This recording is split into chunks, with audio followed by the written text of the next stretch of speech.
I can do others. Thank you. Welcome, everybody, to Advantage in Paradise, our Monday night actual play stream where we play some D&D adventures in my homebrew world of Aradun. As per usual, our music is brought to you by licensed music from Soundstripe.com, and our ambiance is provided by Sirenscape and Tabletop Audio. All great services. I'm going to turn it over to Shannon now to talk a little bit about our partners and other things coming up. I was doing something else. Okay. Right before we went live, I said, Yeah. Shannon, go do this. Yeah. What do you want me to finish? All right. Hi, everybody. Happy Monday. So excited to be back with all of you in Paradise. Before I talk about our awesome partners, I want to do yet another plug for our quest for 1,000 Twitch followers. We are so close. Last time I checked, we were 5 away from 900. So, yay! If we reach our goal by 11:59 Eastern on December 31st, 2020, we will do a giveaway, and yours truly will DM a game for these nerds sometime in 2021. It will be chaos. It will be hell for me. So we definitely want to make that happen. So help us spread the word and get us to 1,000 followers on Twitch. And thank you, everybody who's already following. You make Paradise what it is. All right, our lovely partners. First, we have Arcane Spectacles, the creator of beautiful spell trackers and other tabletop accessories, such as ornaments. Those are their newest products. They are so cute. If you haven't checked them out yet, head on over to their Etsy shop to check them out. And if you would like to purchase any of their amazing items, you can use the code Paradice for 10% off in their shop, Paradice. Next, we have Talon and Claw, the creator of gorgeous wooden tabletop accessories like DM screens, dice belts, dice coasters. I just ordered a whole bunch of them and they have shipped, and I can't wait till they get here. And if you would like to purchase any of your own wooden accessories, you can use the code Paradise for 10% off your order there as well. Next, we have the Underground Oracle Publishing. They are the creators of incredible D&D 5e supplements. Cal uses the Prongs of the Black in our campaign, which took out a troll in a single round. It's pretty dope. They are also really close to reaching 100 patrons on Patreon. So if you haven't signed up for that yet, head on over to do that and join their Discord. A lot of great stuff happening there. Last but not least, we have Eddie York, our original character artist for Paradice. Check him out on Twitter, Instagram, and Patreon. You saw all of the Wayward 5 on our waiting screen. He designed all of them, and we love him and our characters so much. So thank you, Eddie. And last thing I want to plug, actually last two things I'll plug, but Sean can do the last one. We are $160 away from reaching our Jasper's Game Day fundraiser. We're currently at $840. If somebody can you do !donate in the chat, please. That is the link. We are so close to reaching $1,000. We want to raise money for this amazing cause, which brings me into my final plug, which I'll let Sean talk a little bit more about. There's a Jasper's Game Day event happening in January, and it's going to be awesome, and Sean is DMing. Say more things about it. Yes. Let me just get my correct date so I don't lie. January 9th. January Thank 9th. you. I was going to get it. Oh, I had it, so you're welcome. All right, folks. Well, if you're interested in watching some more fun in Aradun with some folks for charity, check out my time slot is 7 p.m. Eastern Standard Time to 10 p.m. on January 9th, where I immediately messed it up. Where we'll have some fun, and there'll be all weekend and the latter half of the week there'll be different games going on all throughout. So go check it out, with opportunities to support the Jasper's Game Day Suicide Prevention charity. It's gonna be a lot of fun. So come by. All right, but let's jump into the recap.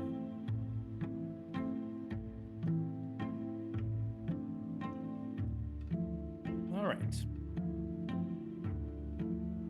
Last we met, the Wayward Five had successfully saved the town of Sumerlinden, and in the process brought Kieran's soul back from the clutches of the Shadowfell.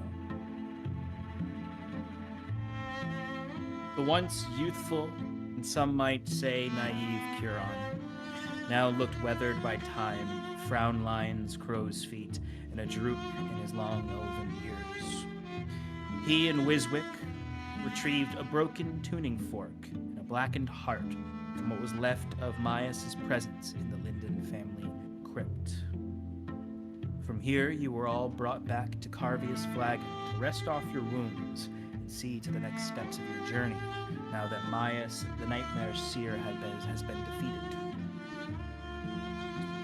But it wasn't long before you were interrupted by a visiting friend in dire need. Elspeth, the forest gnome who presided over the home for wayward fae in Taramran, came with a warning. Thatcher, otherwise known as Reese, brother to Scarlet, was coming for the Wayward Five. She said he was accompanied by a green dragonborn, the same that chased you out of the Revival lumber town, an orc and a strange-looking man with sickly yellow skin, the two who had passed you on your way and your road north when you first went to Taramran in search of Timber's wife.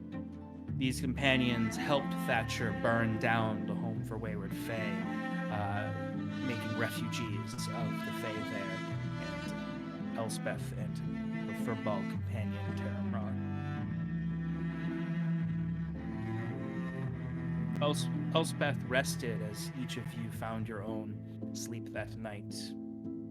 Furthermore, Curon, when alone, reached out with the commune spell to speak with his goddess, Iliavania. He asked her 3 questions, the first being whether he was on the right path, in which there was a resounding yes. The next, whether she was safe or not, which was uncertain. And then finally, was Queen Ayla, the ruler of the Elysian people, faithful in serving Iliavania, which had a resounding no. Development in his quest to bring back his goddess. But alas, he finally found some rest, much needed rest after this, despite these thoughts plaguing his mind. The next morning, there was little you could do to help Elspeth, so she departed with promises of brighter reunions in the future.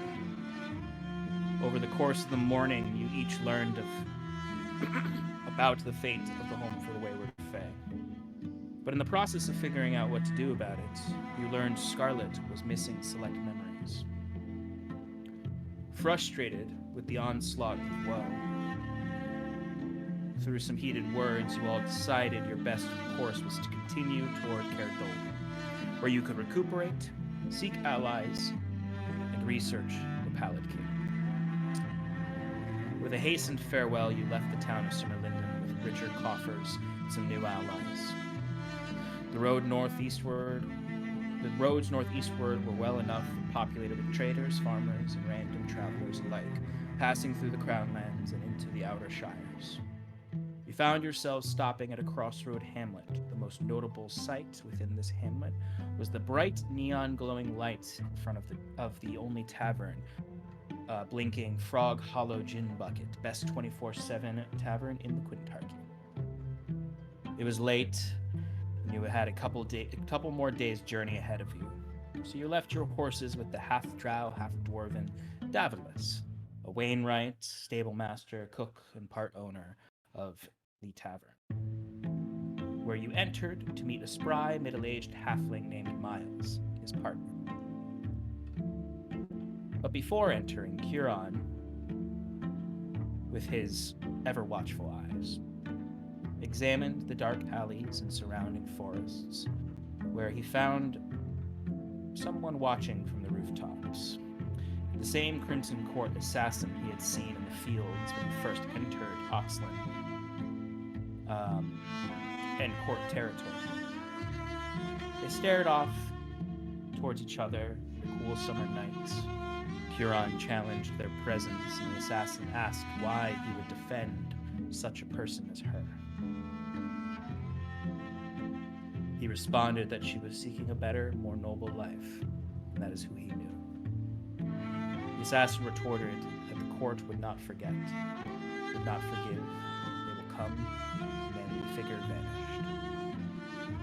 Huron rejoined his companions, and you all enjoyed the eccentric presence of Miles, Davos, or Dave, as Miles likes to call him, their dog, while ordering your diner fare. We ended with a toast from Cal over a round of ski, a toast to being together again. And that's where we left off. So, Cal has just lifted up a toast. You've all taken your shots of ski. You have food coming. Wayward 5, what would you like to do? Choke down this celebratory drink. I'd like to sit back down from where I hadn't quite, but I was like, a little up, as it were. As much as Well, you like can sit back down. in a booth. Yeah, you know what I mean? Like that kind of like half, Yeah. like my, Make myself bigger. yeah, let me stand up just so you can all see me, and now I'm back down. Yeah. I am the. He sits waiting patiently for his pancakes, but in the back of his mind, he's thinking, "Man, this waiter's taking a long time for just pancakes." You It's just been like ordered. 2 minutes. Doesn't matter. Pancakes take like 5 seconds. Also, Also, you Too ordered, long. We also ordered a lot of other things.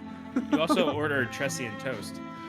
Yeah, but I That's specifically right. told the waiter that I wanted my pancakes as soon as possible. Wow, Wiswick is not leaving a tip, and he will find a reason for it. Oh man, gross Wiswick. So, friends, folks, I haven't been to Caerdolan in a long time. I was much younger when I went the first time, so I don't quite remember it. But I do remember a couple decent places to stay at. So some nicer hotels. We could spend a little bit of the money we've earned, and maybe have a few weeks in comfort as we go to the library, etc.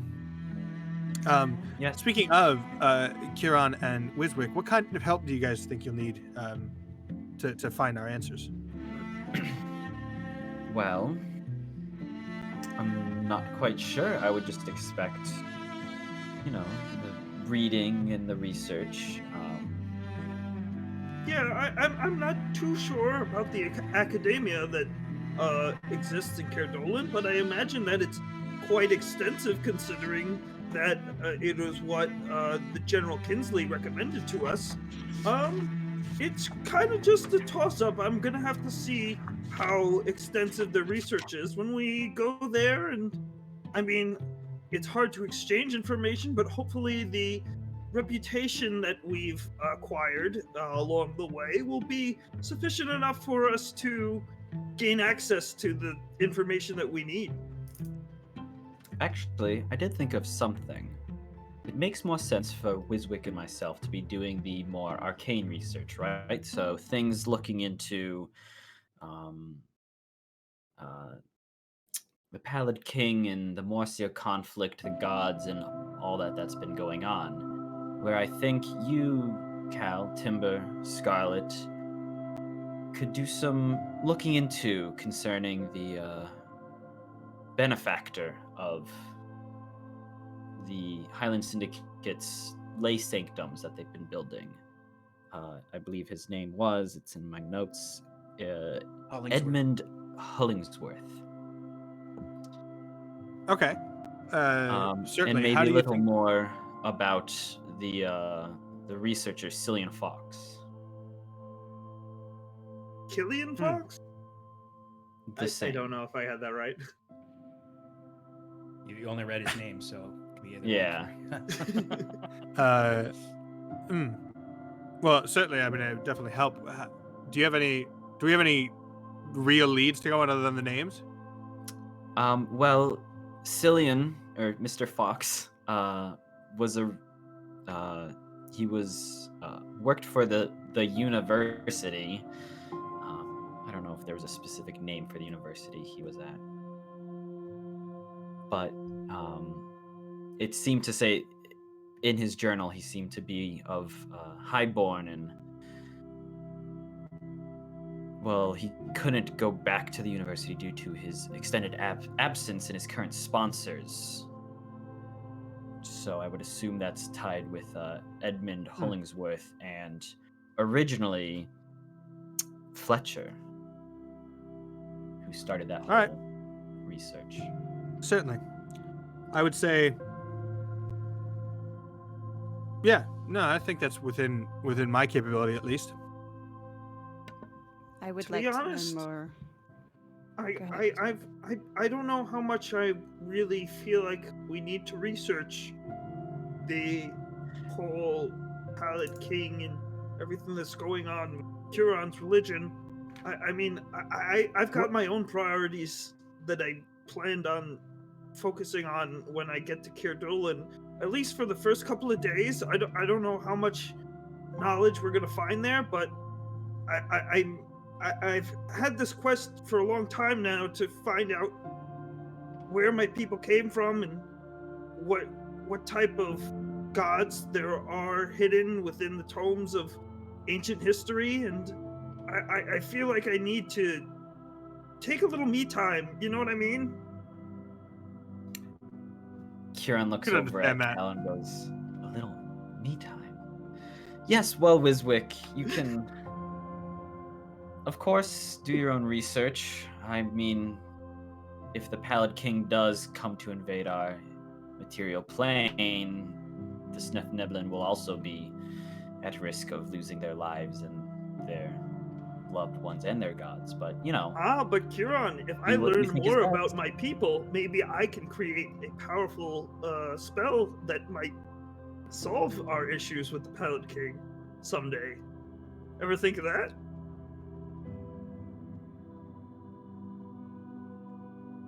No, I hadn't. Simply because I don't think the spell of one mortal can do much to a god. I think you're But- underestimating me a little bit, Kieran. As that Well- argument continues, Cal turns to Scarlet and goes, what were you saying? I wouldn't mind doing some research on Fletcher and the Syndicate, seeing what we can find out. It is research. I feel like that research won't be able to be done at the library. That'll be a little more, what do they call it in the business? Footwork? Work? Yes, Field work? Something like that. fieldwork sounds about right. But yes, I could do some snooping. The two of you can finally live up to that story you told the general about being, what was it, private detectives down in Honduras? Oh my goodness. How do you remember that? Deep cut. You don't remember Notes! that? I keep notes, Tim! Oh, no, that was Cal asking Kieran. How do you remember that? Notes, Calith. I keep notes. Do you think you get to be as old as me, remembering everything on memory alone? Yeah, it's actually, elves have notoriously good memories. I'm saying. Remember that happening now. Had something to That's- do with a woman named Caffeine. Who No. had a- Did it really? Yeah, you were the one that came up with that Oh, story, good Lord. actually. On Yeah, Blue I believe that I Street. came up with that. That just That's a good thing that Wow. we. That's not what I wanted to say. It's no wonder the general saw right through it. that's not my fault. So like really have a chance, you know? I think you would have believed me. But another at least me and probably Robert. You're that I- coming in really, really choppy. Well, let's play If Mountains. anyone wants to know the reference to that, look back to our 9th episode or something like that. That's why I brought it up. Can you hear me now? Yeah, you sound Yeah. better. I I need may a have bartender to extricate myself from having to explain why I failed. I said, I'll have one more, and probably Robert, and then I went to point around who else wanted some. Kieran It's just holds his hand Miles. up. So, Fine. so Miles comes running over from the bar and just says, "Oh, Are you done with your skis? Are you all done with your cheers? Would you like regular drinks now? Can I get the? Just have whatever. Yeah, I'll have a rum actually. Thanks. Rum it is. Just rum in a glass. Yes. I say, like, is there any other way to drink it? How about the rest of you? Your food will be right out. We're just waiting on the mozzarella sticks. Do they have milkshakes here? Oh, we do. What flavors? A milkshake? What's that? Well, you know milk. Yes. Yeah, it's Imagine it mostly that thicker. with and sugar cold. and cold. Yes. Any other drinks beside a glass of rum? Can I get a glass of Nordka? Vodka it is. Nothing The rest for of me, you? thank- Root beer You float. want- Oh, we can certainly Yes. accommodate. Yes. I am interested in this milkshake. Would you like vanilla? Why don't you get chocolate, one, Kieran? Blueberry? Blueberry. That sounds quite or lovely. Pistachio? Eggnog? Pistachio. I'll do a blueberry. Blueberry it Milkshake. is. Does Robert want anything? Robert's like, can I get a chocolate milkshake? Hell yeah. Hell yeah, Robert. I'll take a chocolate milkshake. And do you have Tressian crisps? Oh, we do. We absolutely do, young lad. Coming right up. Is that French fries? Yes. Hell yeah. No, they're Tressian crisps. And he wanders off to go get a rum, a Nordka, some milkshakes, and root beer floats. What about Ambla? Embla's sipping her whiskey still in that weird way. All right, so you've talked a little bit about what you plan to do in Caerdolan. Your food and drinks will be out soon. Is there anything else you want to talk about?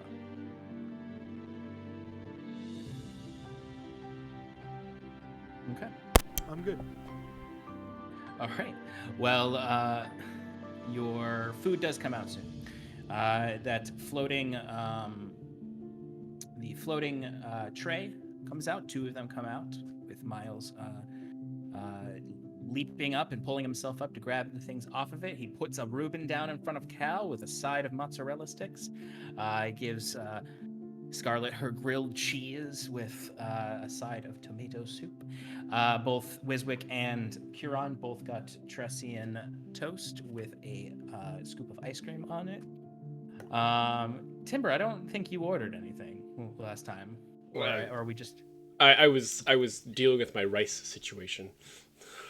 So I'll say he brings. Oh, so yeah, I bring back rice. Yes. He brings Timber some rice, and I'll say Embla got the tuna melt, and and Robert has his Tressian crisps, his French fries, and the milkshakes are brought out. A root beer float for Wiswick, and the alcohol for the adults.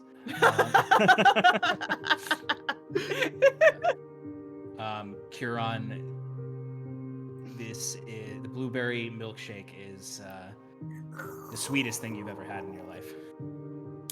Oh my brain. Oh.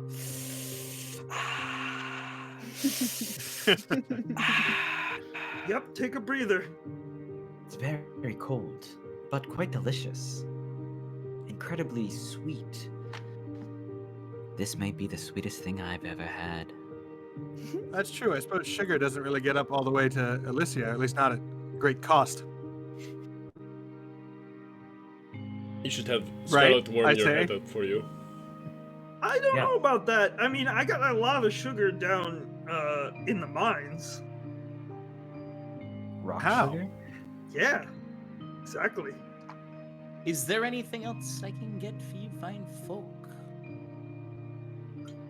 No, right? No, think I'm Miles, set. thank you very much. I'll have Dave get your rooms ready.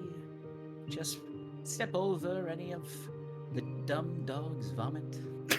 Do you I'll get it mean cleaned up right Devilos? away. Dave will get your rooms ready. If you'll excuse me, I must go get Dave. And he walks away, leaving you alone. I think while he walks away, Wiswick just cleans up the vomit with using prestidigitation, just to like save Dave like a couple of seconds of pain.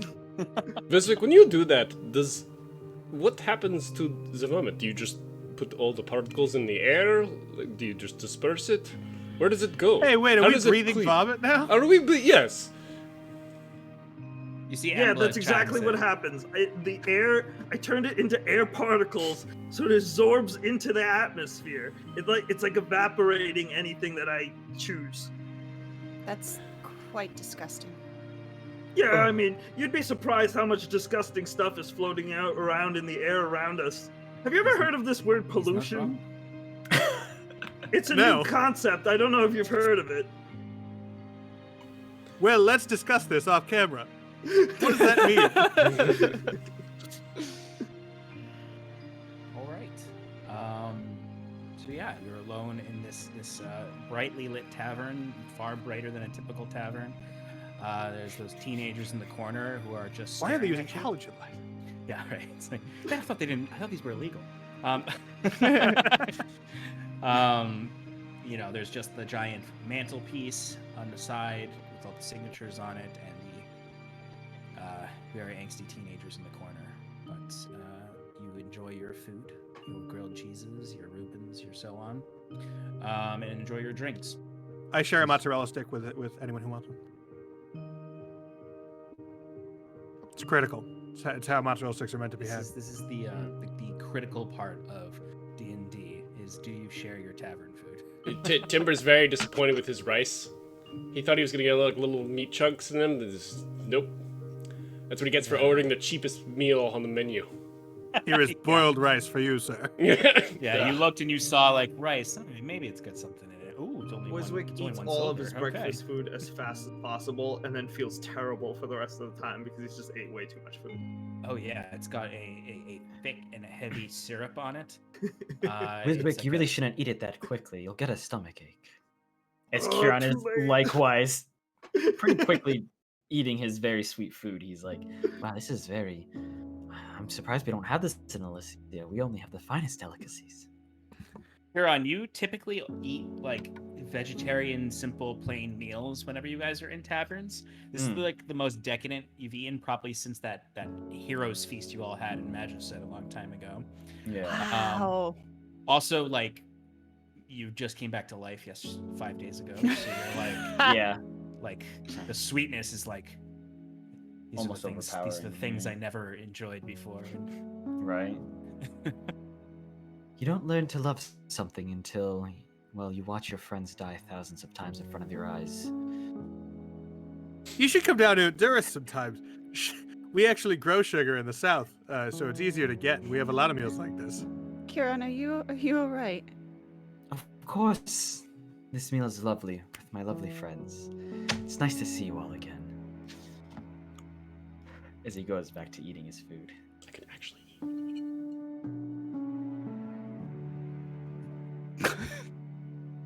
All right. So you Kieran lays that one out there, and everyone kind of awkwardly starts picking at their food after that.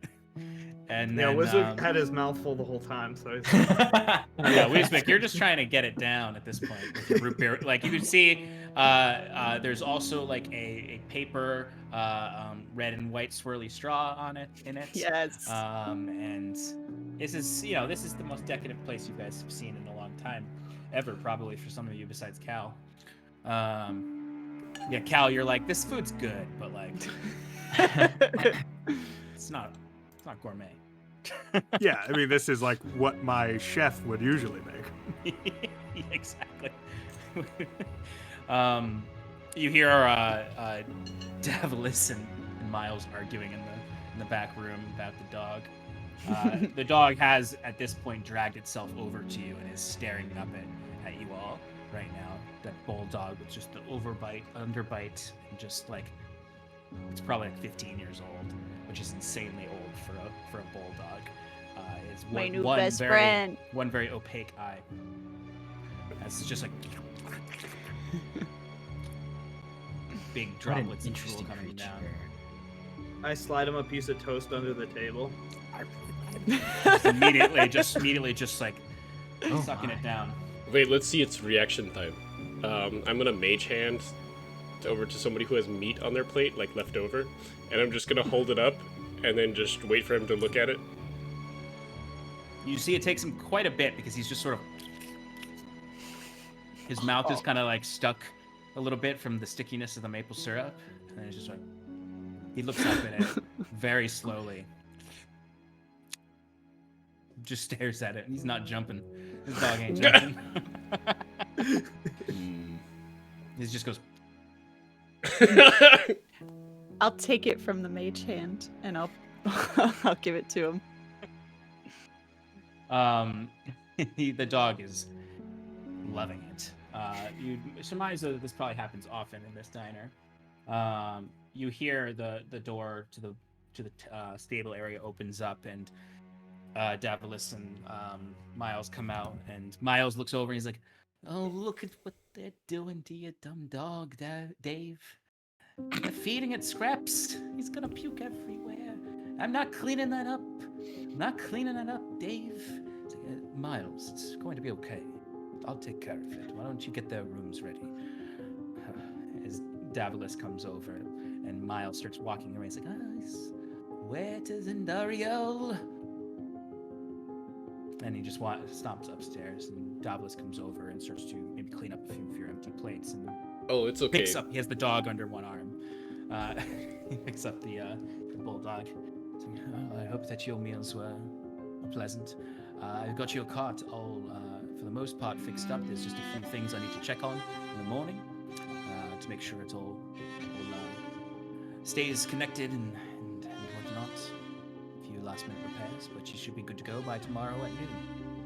Thank you so much. Fantastic. Yes. Miles will have your rooms ready within the hour. How many exactly did you need? We've got plenty, don't worry. 8 beds. So whatever the correct room to bed ratio is. Certainly, we'll do what we can and settle your charges in the morning. But thank you for staying with us, the Frog Holler Gin Bucket. I hope that you return. Tell your friends about it. Send them our way. As you hear Miles coming down. These are my friends. Other friends. Goodbye. He's walking away. And Miles comes over and he's just like, I hope that Dave didn't talk your ear off too much about the rooms or telling your friends about us. You'll tell who you want to tell. But I do insist before you leave that you sign our lovely mantle. Your folks seem like adventurers, and we have every adventurer who comes through sign the mantle in case they get famous. We are. We're actually known as something. We're known as the hero. I kick him in No. the ankle. They call Lightly, because he's old What's now. that? What's that? us the Wayward Five. Oh, you got yourselves a name. That's good We're the- branding. That's good then- branding. Kieran thinks about it for a second, and then he looks over at Embla and Robert, like, You see Embla puts a hand out. It's like, I understand. It's okay. Like I said, I didn't plan to stay with you forever. I don't need to be part of your life. Hey, Scarlet. Robert's like, well, you know, I always figured it would become 6 at some point. Hey, yeah, Are you he's still in his screwing yourself? internship. I know, yeah. He's like, oh, well, keep working, kid. But that's good branding, good marketing. When I was an adventurer, we never had anything like that. But, you know, settled down with old Dave and opened up this tavern. It's in the perfect spot, the perfect place. Just 2 days away from Caerdolan, so we get all the pretentious trash still. But we're also in the countryside a little bit, so we get those cottagecore folks. It's great. Well, I hope you enjoyed, and I hope you consider chiseling your name into the wood of the mantle. Is Thank there you, enough Miles. space for my name? Oh, how long is your name? There's plenty Uh, of wall space Wiswick as Brew, well. Bilgrew, Jedry Pedry, Farlight, Yellen, Netherrock. 7 names? 7 names. I'll find you a spot. Don't worry. I've not seen someone with that many names in a long time. If you want, I could like do a little swirl. Like I could start at the top and like wrap it around just to save some space. You know. However you want to do it is fine. You know what you should do is make yourself a symbol, and just like everyone knows that that's who you are. It's like your name is just the symbol, and you could be like the wizard formerly known as. Yeah, but how do you tell people how? Like you've got to have an up. Like you got to start off with your name before you can Yeah. evolve into a symbol. You know, because otherwise people won't understand the symbol. That's Or true. I suppose you if you did start with something a impressive, symbol. like created like a purple rain, or like Mhm. a Purple. That's the However you rain. want to do it, just make sure you sign it. thank you for adding that because we were just gonna get. We'll be You got a happy to have couch I you can back. mess up. Scarlet, why don't you go ahead and brand it for us using your skills? Sure. We don't want to do individual names, just us. I could put a little Wiswick at the Well, bottom, you know. If we but I have think the that it's Wayward better. Five, And then just our names Mhm. below it. yes. Right. Yeah. That'd be great. Do you want me to do all of our names, or just? Yeah, that's fine. I don't think my signature's gonna translate into wood carving. All right. I will get up and get to work. I don't know how well She's this there is for going. hours. Yeah, I don't know how well this calligraphy is gonna translate into wood chiseling. You know, I'm sure Scarlet is a fine wood burner Mm-hmm. with her control Yes. play. Yes. So you can easily enough. It'll take you some time, but you can easily enough mark it in there, and you all would see very beautiful calligraphy, like Scarlet did for Wiswick's book. It says the Wayward Five, and then each of your names beneath it. Scarlet, what order do you put the names in? Just so we all know. Oh man. Who's the favorite? I imagine Wiswick's just like looking over her shoulder, just in anticipation to find out what this answer is. Kieran's first. Kieran is first. Wiswick scoffs and walks away. Kieran looks over and is that just the ones above that have died? No, I'm not finished. No, I go was away. making a joke. This is me. It's being- Kieran. Look at We me should- we joshing should- around. We should talk later. Jokes aren't very funny. Oh, Cal looks over and shrugs like, I thought it was pretty good. So getting Wiswick, back give me a to perception check. Oh, Go ahead, sweet. Scarlet. that's fine. In order, it'll say the Wayward Five, and then it'll be Kieran, 6. Cal, Timber, Wiswick, Scarlet. My name will be last. humble. Wiswick, what's your passive perception? Probably better than 6, but not much. Yeah, just 10. All right, I'll say you notice it. Kieran's is 28. It's not something that Kieran would notice. I'm just. Kieran, you've already noticed enough outside when you were out there. Assassins on the rooftops. You notice a name that is carved, and it is 7 names. Above Which the 7 names? mantelpiece. Owick, Werf, Brugny, Fairhair, G, Qui, Stonehenge. I immediately look at it and touch it, and then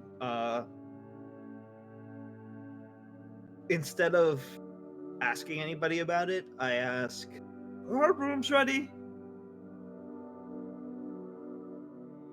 You would see shortly after. I'll let you know. Miles was getting your rooms ready, so Miles is sitting back at the front, and he says, "Oh, of course. Come on over. I'll give you your keys. You can rest for the night and dream away in our lovely, lovely accommodations." I imagine Wiswick's like takes a key and like leaves a tip for the food and like doesn't even let Miles finish the sentence, like starts hurrying upstairs, and I think he's gonna try casting Sending to Okay. his good old Uncle Owick. Have a good night, Wiswick. Where's he off to so quickly? I'll be back as I leave up the stairs or wherever. Yep. As soon as you get upstairs, you all of you also realize that like you actually have individual rooms. Most of the rooms here are single person rooms actually, with only a few two-bedders. But Wiswick, you can easily enough get up to your room. You have it to yourself. You open it, and you notice they are very small rooms that are just like a bed and a single like bedside stand, and very, very, very small hearth. Shared bathrooms. There is shared. All right, give me a bathrooms. second while I Shared figure out bath- the Sending bath spell. area. Yeah. Basin.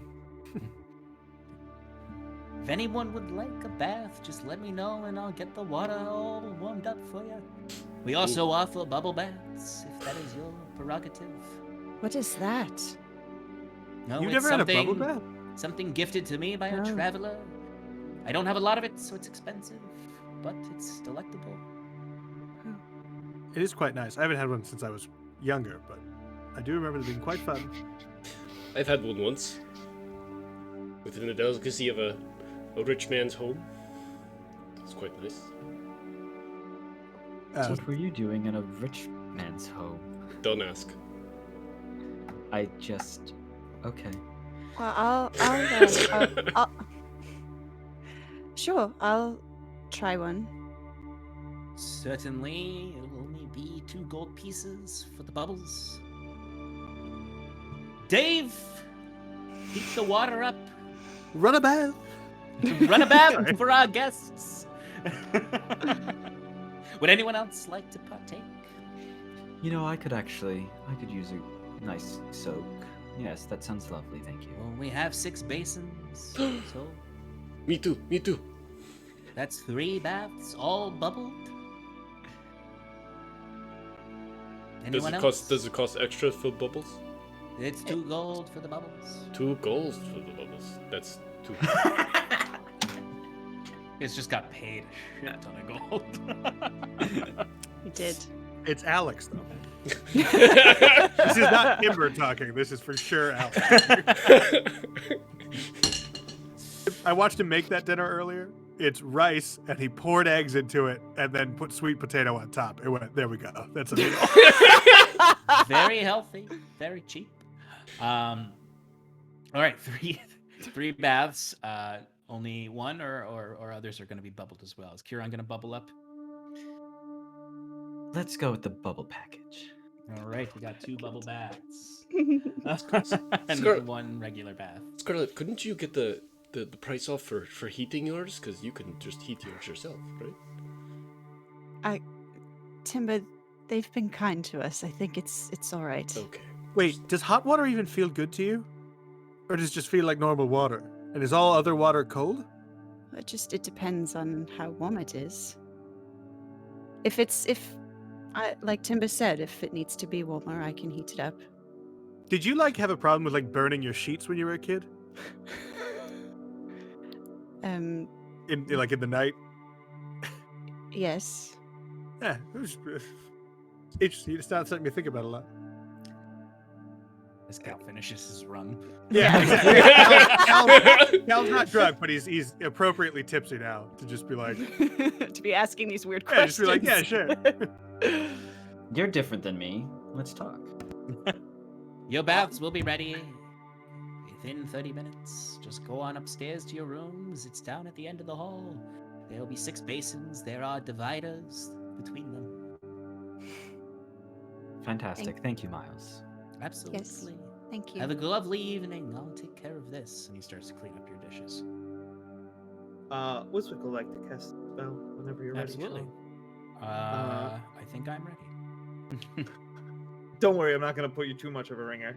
Okay. It's really just an update.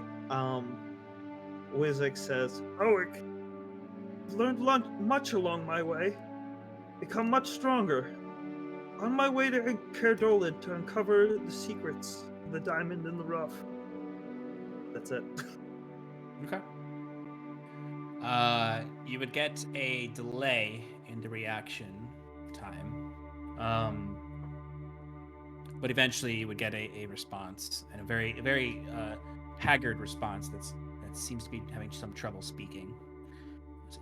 Oh, is Rick Caerdolin? When you go there, make sure you go to the Curious University.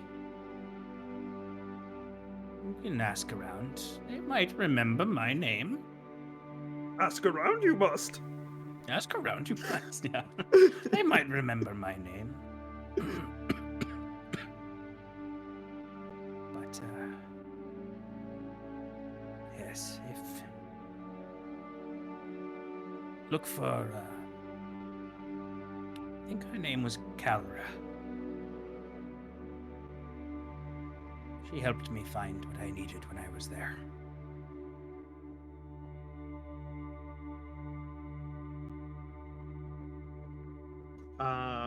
Wiswick sends another sending back, short but sweet. I'll find this Calra, and I'll learn more than you did. Just you wait. Love Wiswick. And Owick would respond with just sort of a lighthearted chuckle. And then just hugs and kisses, Uncle Owick. The right way to end a sending message. Other than how Wiswick usually yes. It's reserved only for General Kinsley. All right, so the other three of you get upstairs. The the baths are steaming. You see Davlos is there, and he hands you each these lovely pink towels. They are warmed to the touch. Scarlet, they feel normal. And the baths are ready. Scarlet and Curons, you would both notice that yours are both overflowing with Oh my. pink and blue bubbles.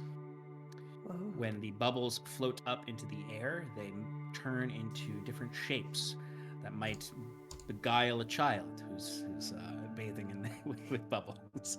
They turn into long ships and dragons and all sorts of things, and I love zoom it. around the room. I love it. I want to, dip a couple fingers into the water, immediately determine it's not warm enough, and heat it up a little more. Absolutely. You all would look over before going into your own spaces and see Scarlet's is boiling. It's not. It's a jacuzzi now. It's become a jacuzzi. It's boiling hot.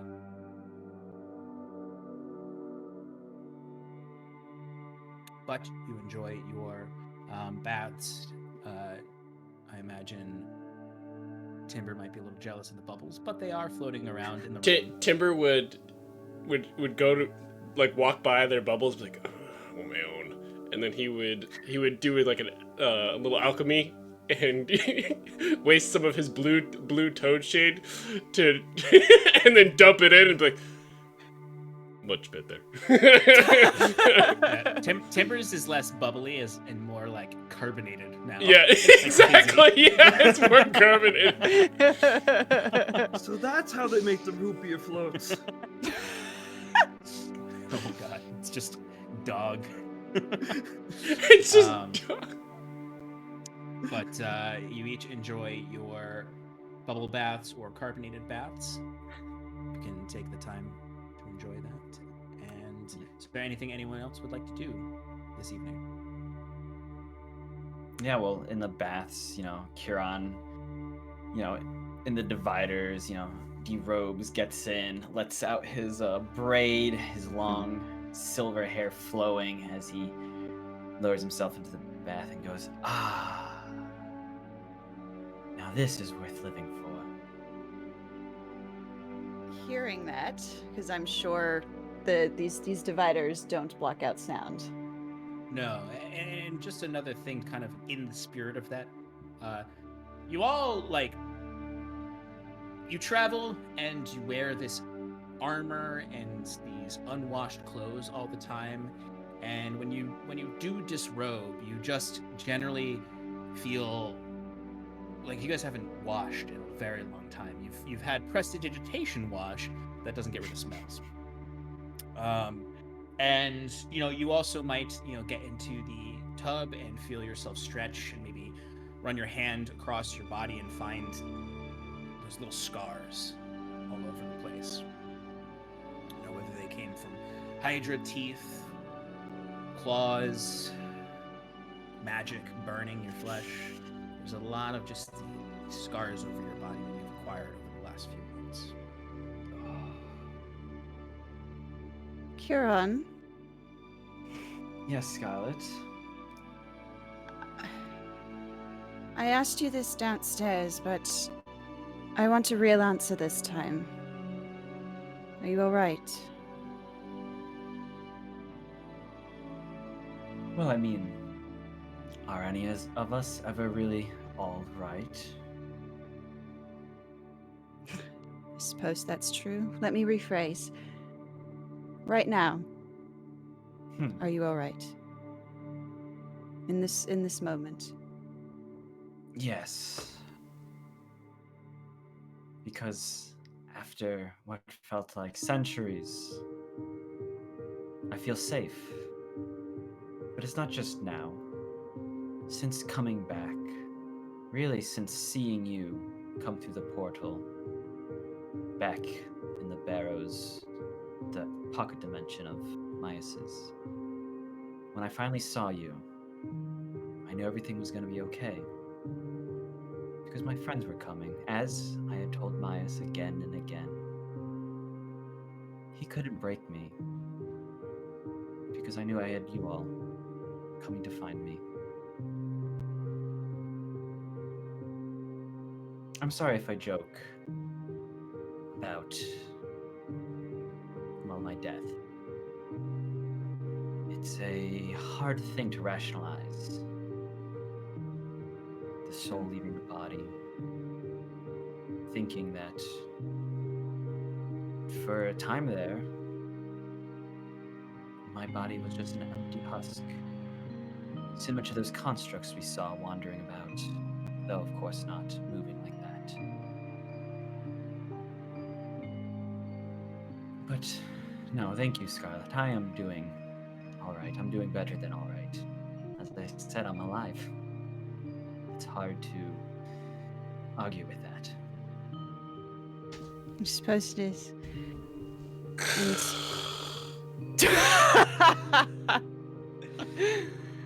We should make sure that he doesn't drown before we leave. Yeah.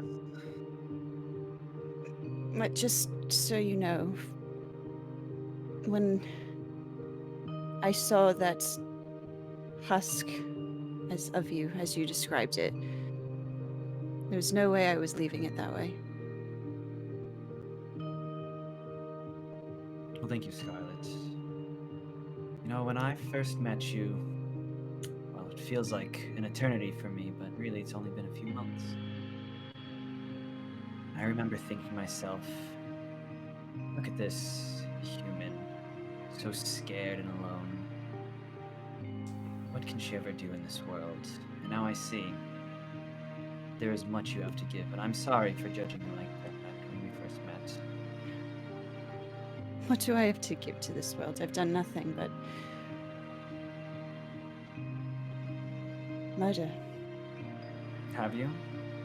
Since I've met you, well, I won't bring that up, but you've done much more than just murder. You've protected, you've served a power higher than you, though I don't know if you're always conscious of it.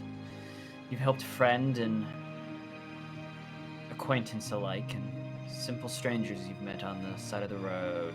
Do you remember that girl? Back in Bracklin Glen. Yes. I watched you Yes. rush to her aid. Try to cover her with your body, and then just as quickly you were ready to run off to defend her even more. Give yourself a little credit. I know, well, you were brainwashed, weren't you, by the court, but As he says that, I'll run my fingers over the 2 scars on my collarbone.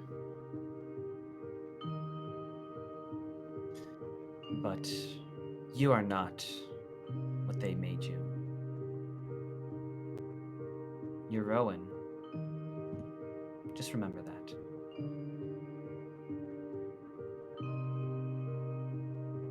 Thank you, Kieran. No, thank you, Scarlet. You hear the door kick in,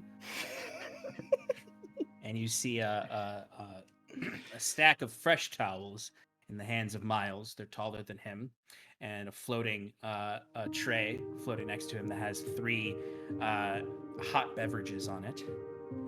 As he's just walking, he goes, "Hide your bits, ladies and gentlemen. I've got a nightcap for each of you, courtesy of the house, and some fresh towels." Don't come over here, Miles. Timber? Everything all right down there? Yeah, Timber is in hybrid form at this point. Timber is a full-on werewolf in his tub. Like he was humanoid downstairs, and now you can like Kieran, I'd say you can even see like Timber's like feet hanging out from the tub. The splashing of the water over the side. It's like, "Oh, okay, I'll leave your drink. I'll leave it right here." And you see, he slowly goes to each of you, and just he's got his hands like this. As he just has the tray forward, as there is hot chocolate in the. Yes. Kieran gives it a sniff. What's this drink he's brought us?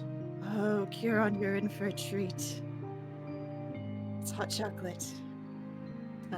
Lukewarm for mine, but hot for you. Yes, it smells delightful. It is. Oh, nice and sweet. I like that. Kieran's new life. It's a sweet tooth. He's got a sweet tooth. Okay, so as you finish up in there, drink your hot chocolates. There are robes waiting for you there, and you can return to your individual robes. I presume Could by we this say- point. Go ahead.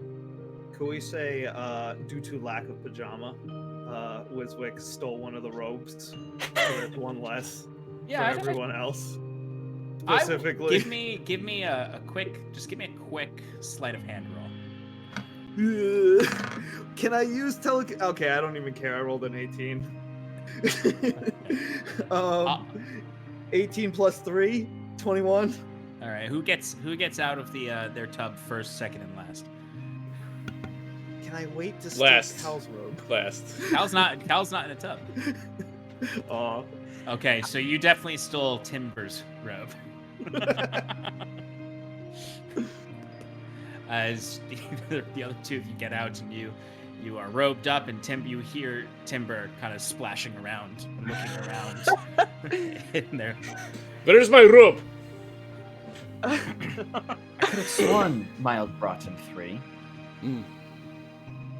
Are you That's alright, Your dog, Timber? just go through the spin cycle. Huh? Yeah, that's exactly what it's doing. Timber's gonna go into wolf form and just do little dog. Oh, Yeah, you Timber, see Timber please. immediately hops out of the tub as a soaking wet wolf and shakes it all over the place.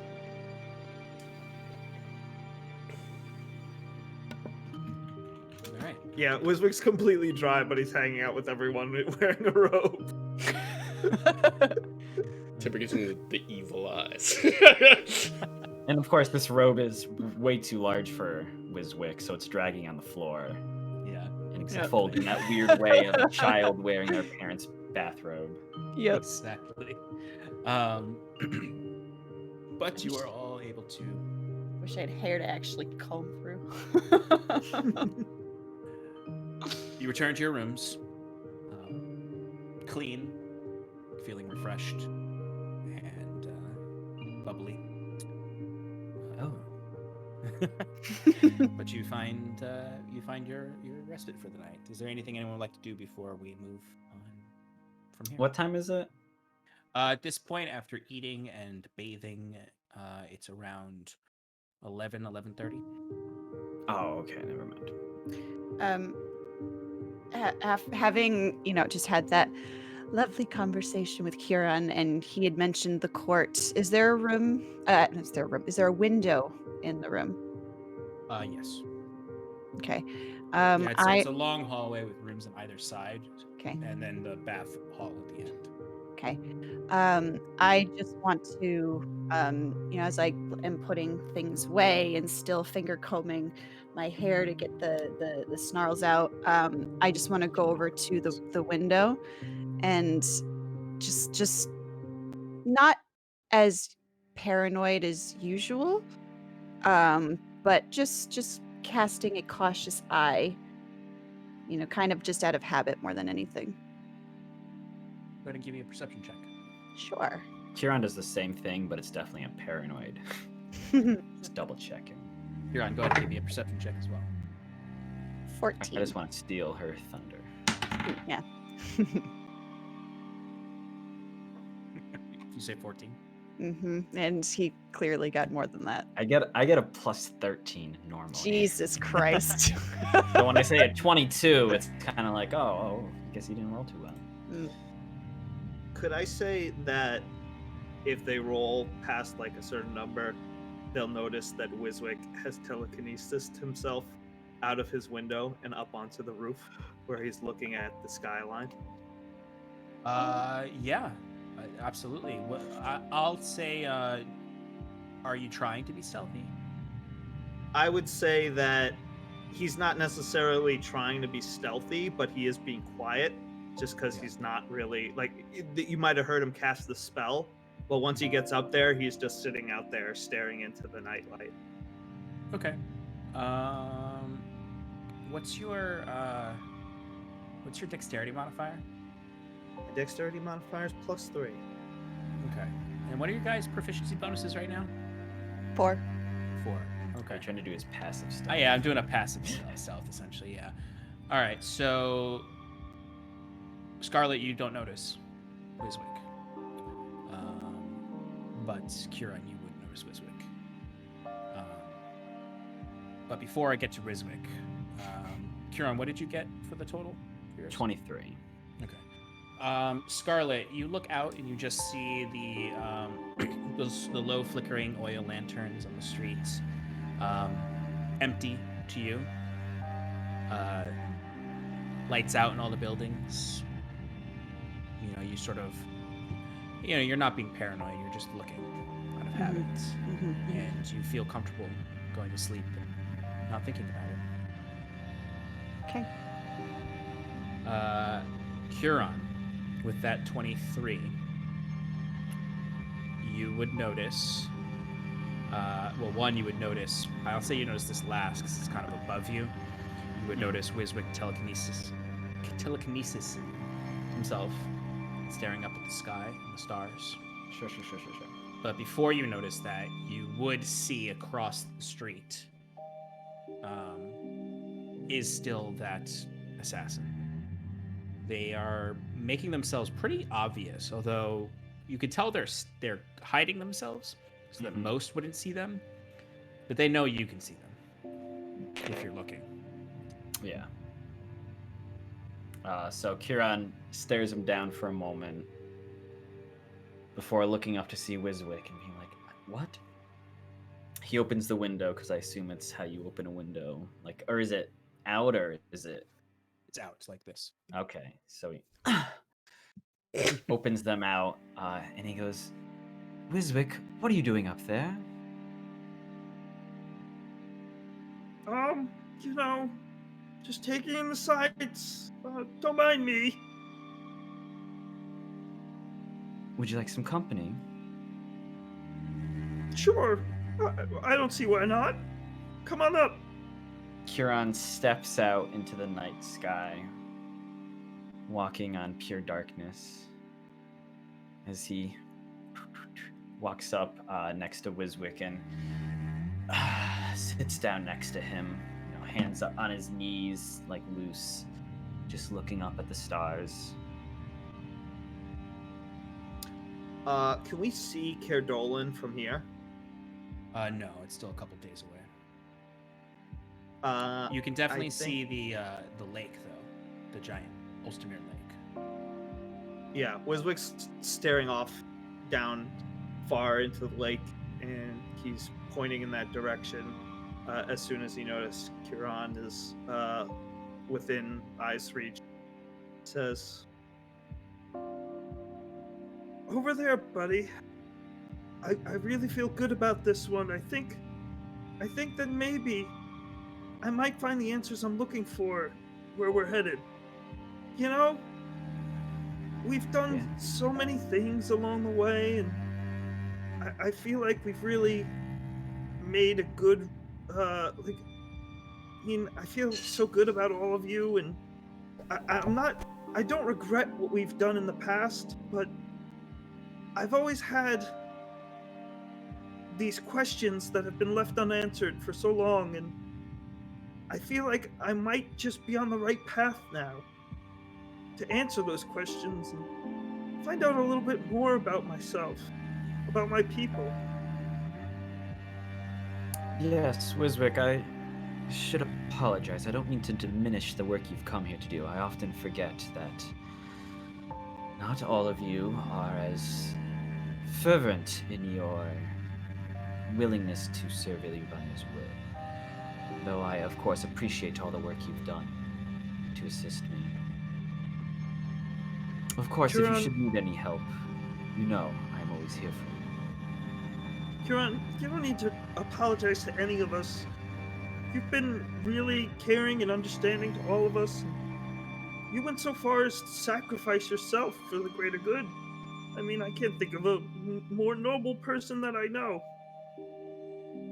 Oh, thank you, Wiswick, but I was simply trying to protect you all. Wiswick just takes that with a smile and stares back off into the distance. We're gonna do great things, Huron. We're gonna make a name for ourselves, and I'm gonna figure out what's going on, and soon I'll be the greatest magician wizard that's ever been. Yes, Wiswick, I will be happy to watch at your side and see your growth. You are correct. Great things await us in Cairdolan. By the way, before, when you stepped out, before we went into the diner, or whatever this place is called, I thought you stepped away for a second. What's going on? Did you see anything? Huron nonchalantly just points down at the Crimson Court assassin, one of Scarlet's old compatriots. Has been stalking us since, well, at least Terramran. I haven't noticed them since our initial crossing of the river back there, but yes.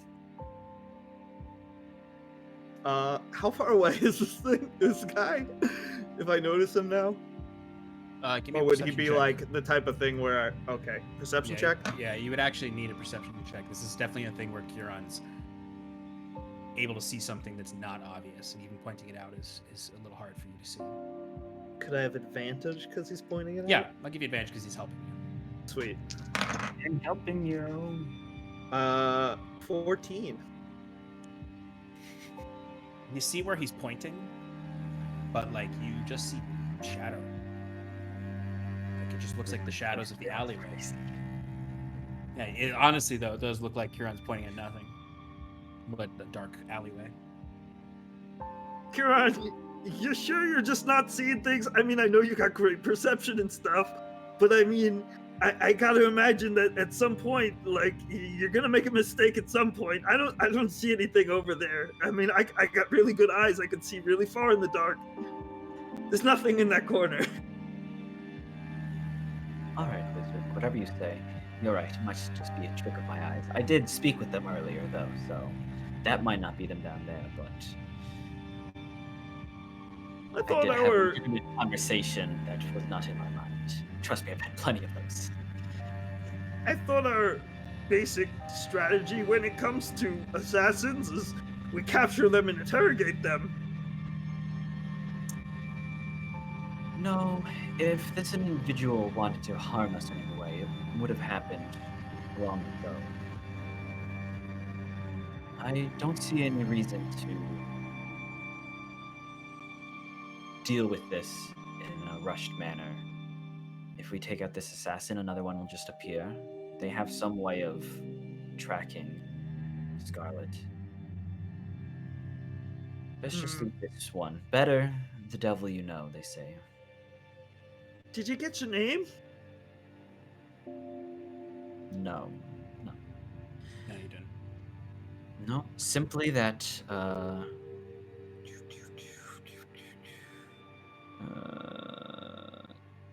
didn't write down exactly what they said. She simply said that the Crimson Court never forgets. So I'm assuming even if we kill this individual or apprehend them in some way, the court will come again. Kieran, I know it's not like you to be untruthful, but maybe it's best if we just let this one slide. You know what I mean?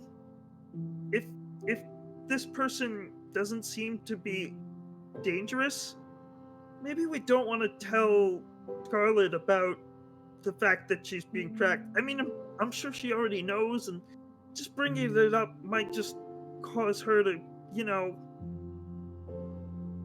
go off on some sort of vindictive killing spree, or I mean, I don't want to say she's the way she was in the past, but these types of things rile her up. You know what I mean? Yes, Wiswick, I do understand. There's a reason why I hadn't brought it up, but you asked, so. No, I All right, alerted so her. we're on the same page then. Yes, I alerted her back at the crossing. Since then, she simply asked me to keep my eyes open.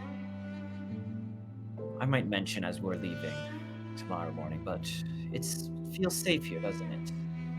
Relaxing. I'd like to let her sleep peaceful again for at least one more night. I agree. I think we could do great things in this place that we're heading to, Dolan. And I'd really hate to ruin it with some epic quest that we have to go on. Don't get me wrong, I love epic quests, but if it means that it shortens my time figuring out what I need to in this town, you know, I just want everything to go well, you know? I have such high expectations. Of course, Wiswick, I understand. You take as much time as you need. The world isn't ending yet, right? Thanks, Kieran. It means a lot coming from you. With that, We head to bed. with that, you maybe spend a little bit longer staring up at the stars together, but shortly after, Kieran steps on the shadows down, and you telekinetically bring yourself back to your room. Oh, my back. As you all find your sleep.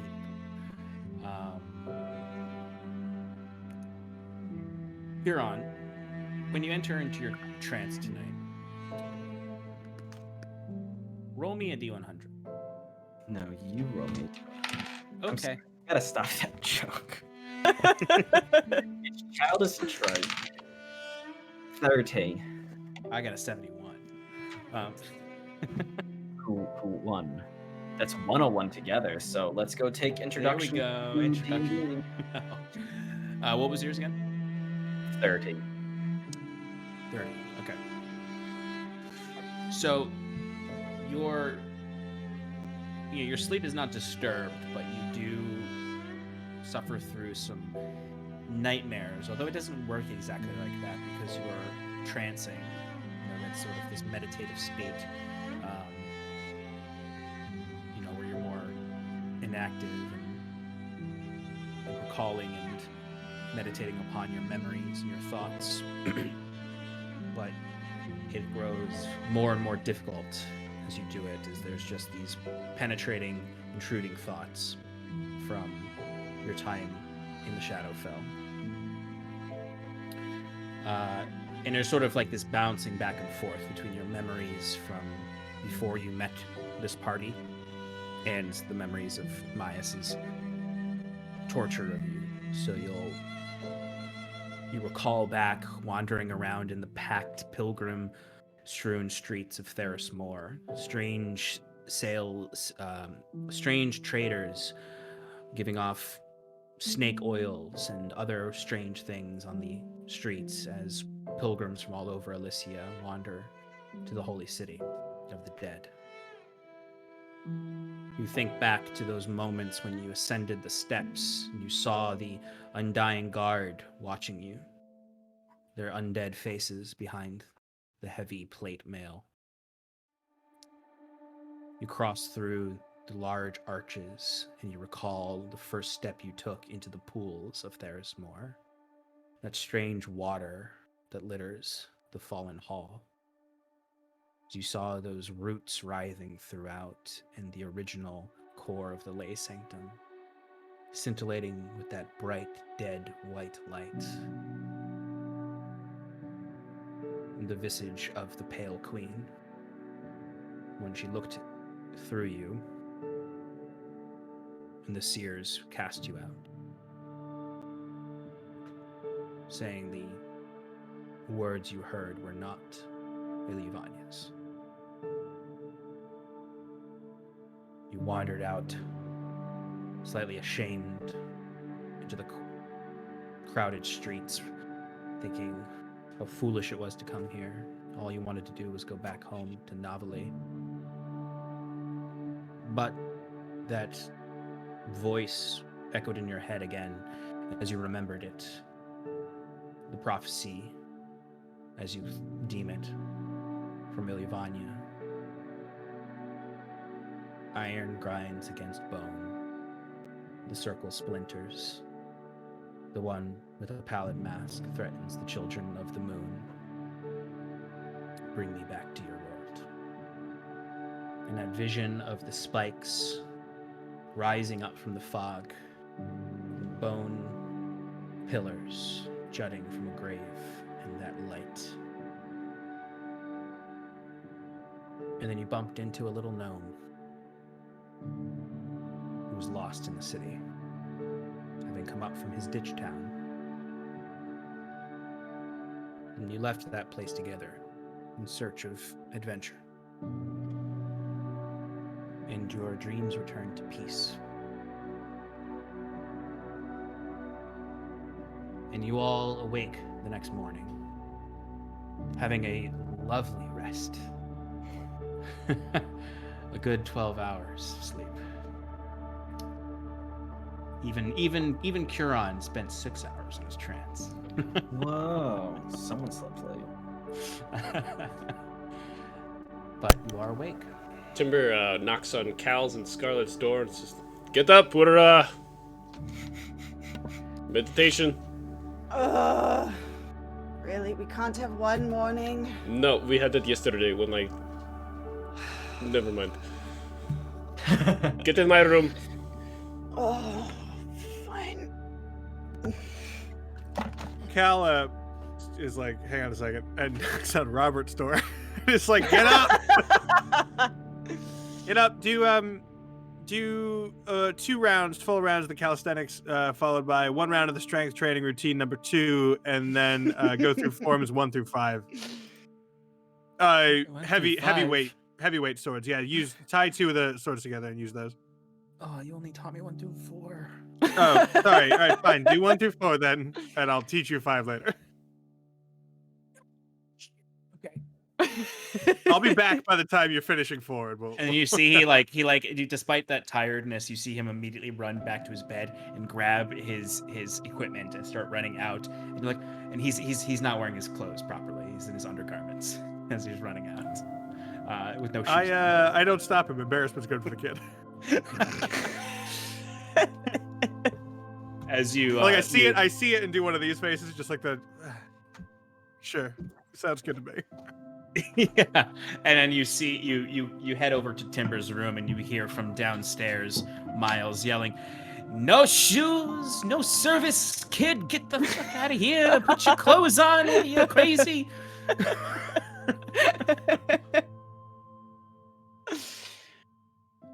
But you all join Timber in his room. Scarlet's hair, when it naturally dries, it's a huge poof. So it's so frizzy and a mess. Cal looks at the end of this and then moves on with his day. He's like, oof. What? Don't pay attention to your hair.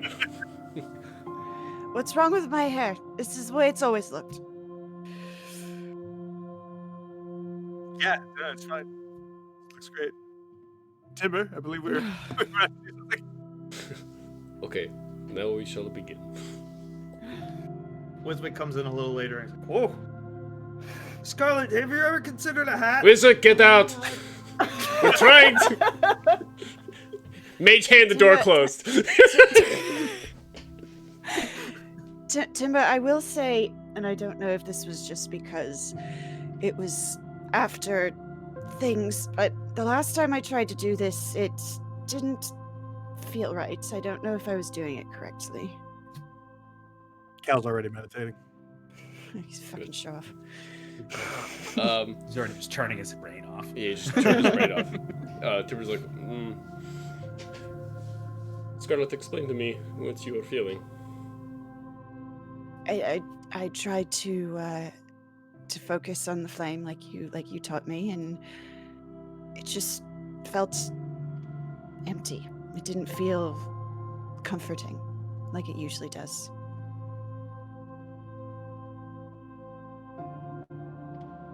Cal cracks an eye open and goes, "This is supposed to feel comforting." Timber immediately, mage hand slaps Cal across the face. Meditate.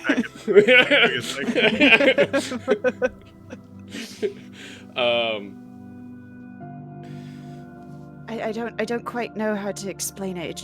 It didn't feel right. You feel empty. Does everything feel empty, or does just part of you feel empty? It was particularly powerful when I was trying to focus on the flame. When you focus on your flame, do you think... What do you think about? When I initially taught you, or was teaching you, I was telling you to think about your most happiest memories. Do you continue doing that? Have you been doing that since? Well, I'll admit, when the last time I tried to do it on my own, I wasn't thinking of something happy, so maybe that was it. Maybe I could try again. But in your head, every other time before that, or are you trying to think of something happy? There's a memory, Scarlet, that you know you thought of something, but you can't for the life of you recall. I remember your instructions. Yes, I remember thinking of something, but at the moment I don't remember what's this. That's strange. So whatever it was powerful. If you were to picture it, could you? Is it just a blank spot? Is it just darkness? When you try to redo this? I'm trying to understand what you're imaging. I don't see anything. Today, I want you to think about nothing. But nothing. But nothing. Clear blame with everything. Like I have Cal doing over there. Don't even pay attention to it. Shut off all your senses. Don't think about the flame. Instead, try to picture a small stream of smoke coming out of your mouth. But that's exhalation. So you want to get your breath one single flow. Now close your eyes and try to do that. All right. Timber has like concern in his head, like, what the hell is this? Yeah. Scarlet, just give me a wisdom check. And Timber, give me an insight check. Wisdom check. Mm-hmm. 15. Insight 19. Okay.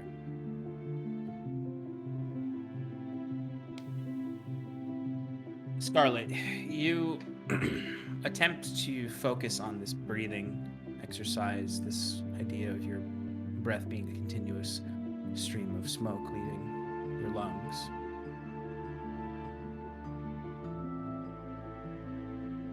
And you struggle to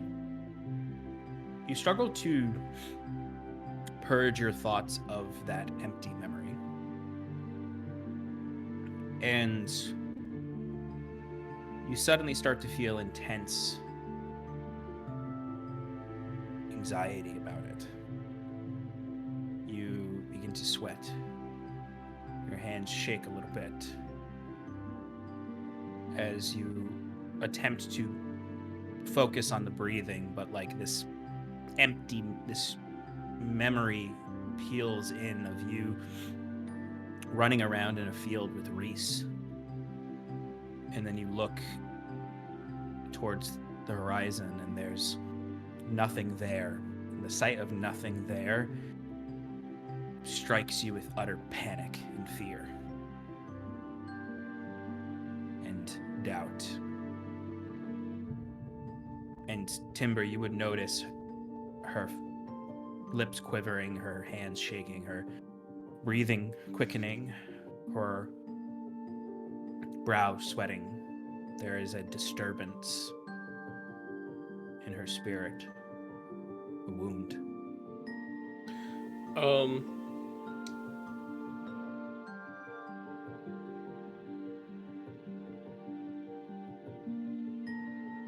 Scarlet, keep focusing on that. There's nothing there.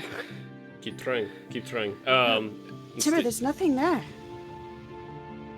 Sit here and keep trying. Timber's gonna get up and go to Kieran's room.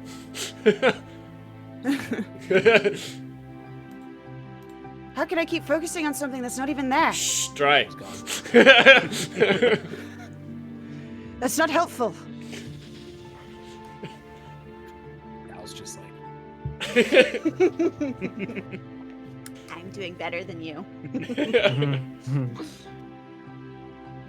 you can easily enough go to Kieran's room. When he gets there, so he hears the knock and he goes, yes, come in. Kieran.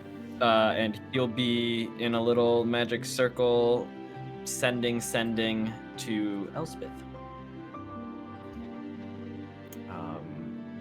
And so the message he's sending is, greetings, Elspeth. I hope all is well. I simply want to check in and make sure you and the rest have made it to safety. You would definitely get a response. She's an early riser.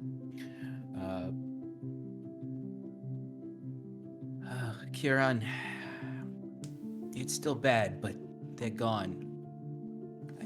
We don't see any signs of them, and we're still taking shelter in the caves. But Taramran and I have been able to go out and scout, and I think they've moved on. The last of them. I think we're safe for now. We're planning on heading north to go see if we can talk to the Boxskins about refuge.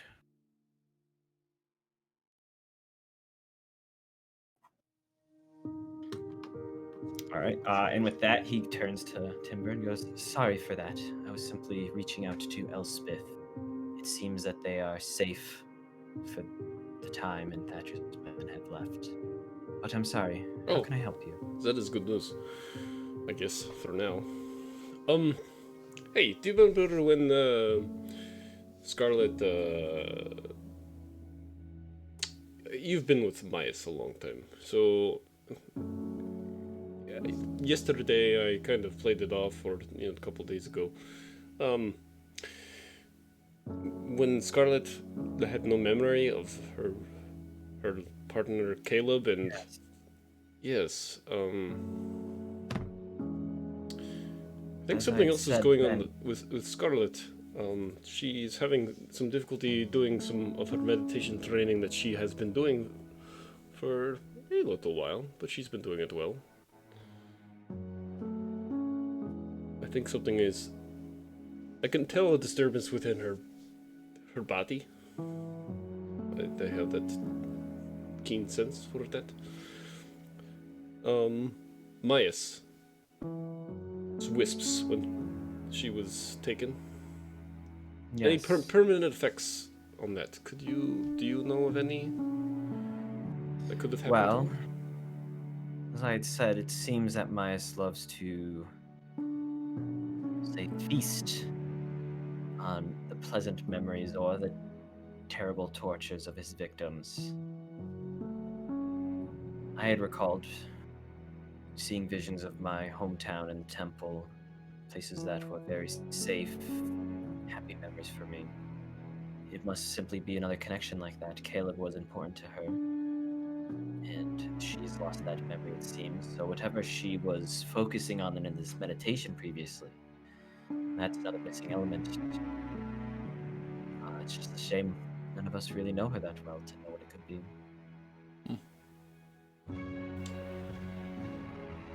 That makes sense. Yes. As for its permanence, well, we didn't really catch this until we left the town. I imagine, though, many of those townsfolk have chunks of their memories just totally awash. Gone with the wind, as they say. I'll see what I can do for now, but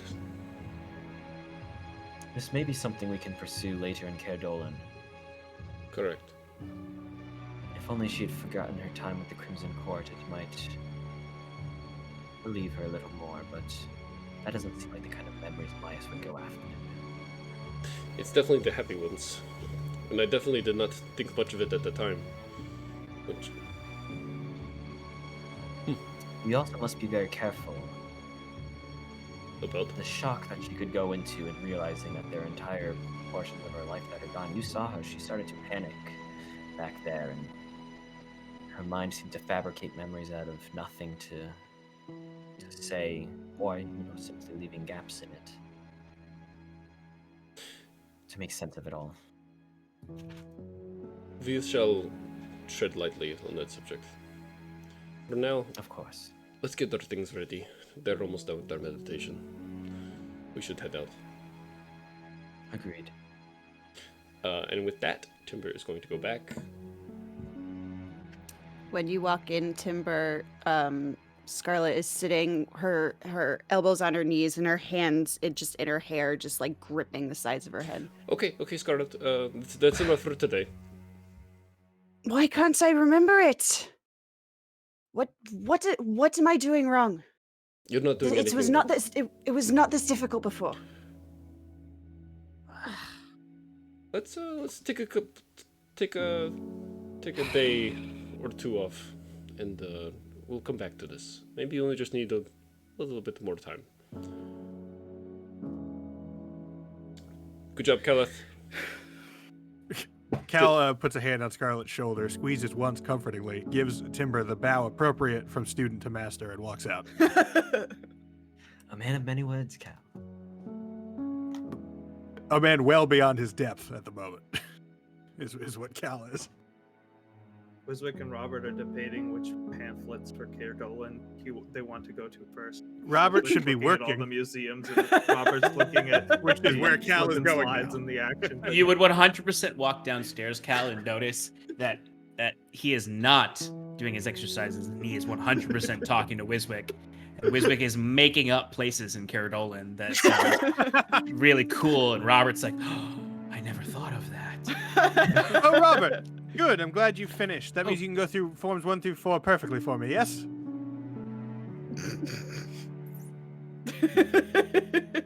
Wiswick just looks at Robert and gives him a little wink, like where Cal doesn't notice. And he's like, I got you, don't worry. Oh, finally, the chaperone comes for the kid with no shoes in his underwear. Wait, Robert never turned around? Nope.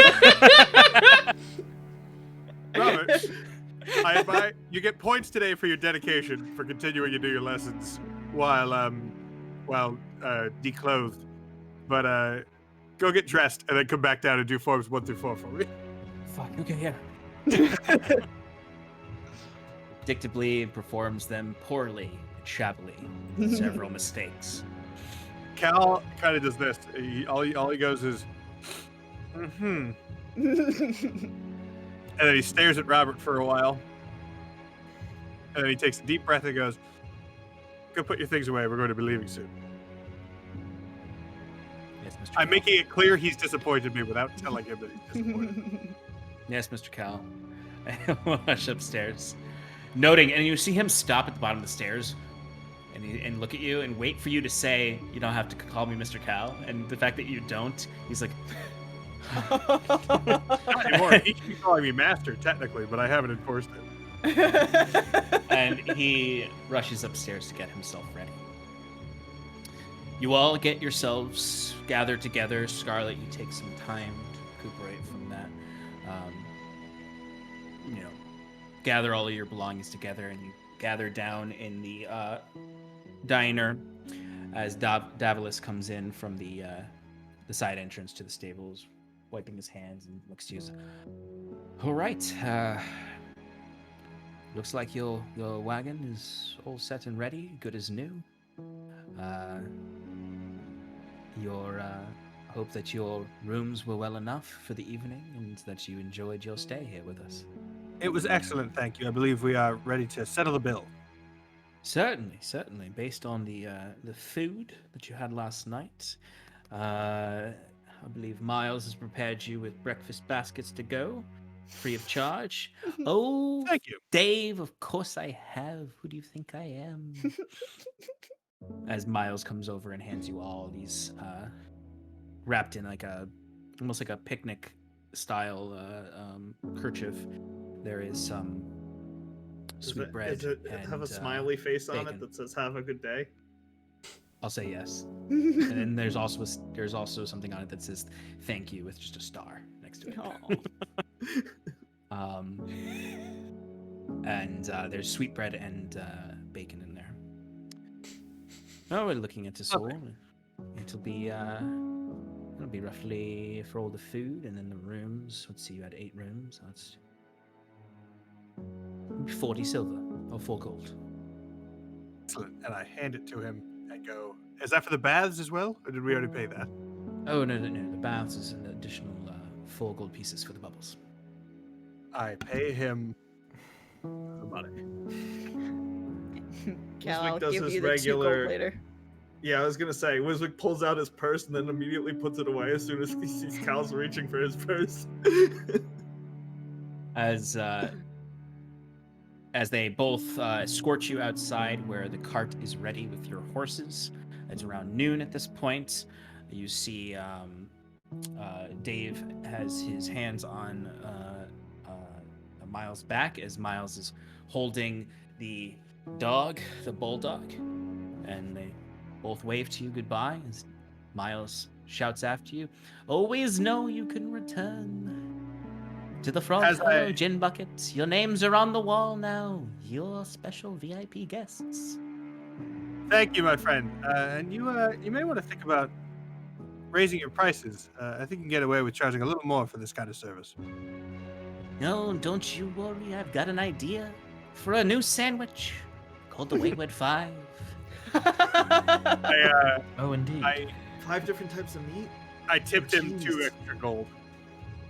We thank you for your kindness. We hope you have safe travels to Caer Dolan and beyond.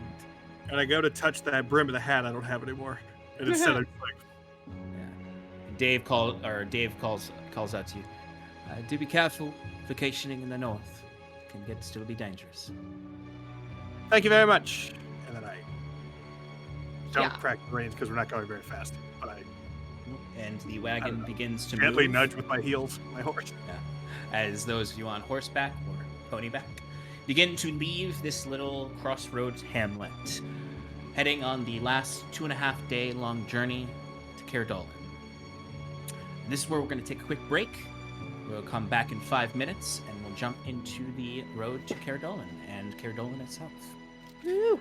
Stick around with us, folks. We'll be right back. Thank you for hanging around as we explored some good character moments. Be right back.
Welcome back, everybody, to Advantage in Paradise. We are back as our heroes have just left and are on the road to Caradolin, the capital of the Quintarchy, seat of King Heinrich Aemon of King the Dreamwall Heine? of Quintarchy. Yes, King Heine himself. Does anyone call him King Heine? Now they do. His Now- mom, man. Little Heine. Yeah, that's absolutely the any of his enemies, because he's young too. He's only like 18, Right. so they're like, yeah, King Heine, Lord Heine. Anyway, you are on the road now, heading northeastward, a little bit more eastward now, much more eastward than you are heading north. It's still quite, this is still tillage. There's still plenty of farms around. Not as much forest.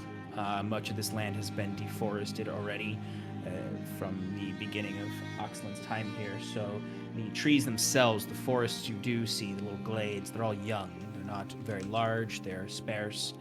The undergrowth is not particularly thick, so you can make your way down this road fairly easily.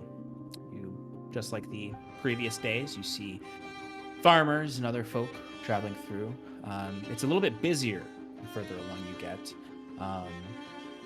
First day passes with little issue.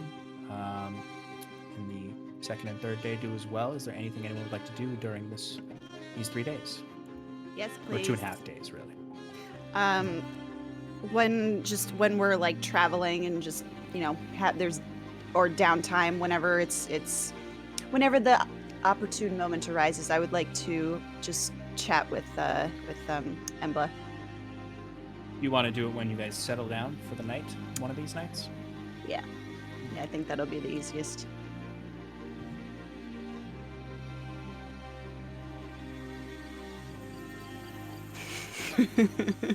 Oh, that's why you needed to know if it was night. All right. I'll say this is on the second night. You have been traveling for the day. It's been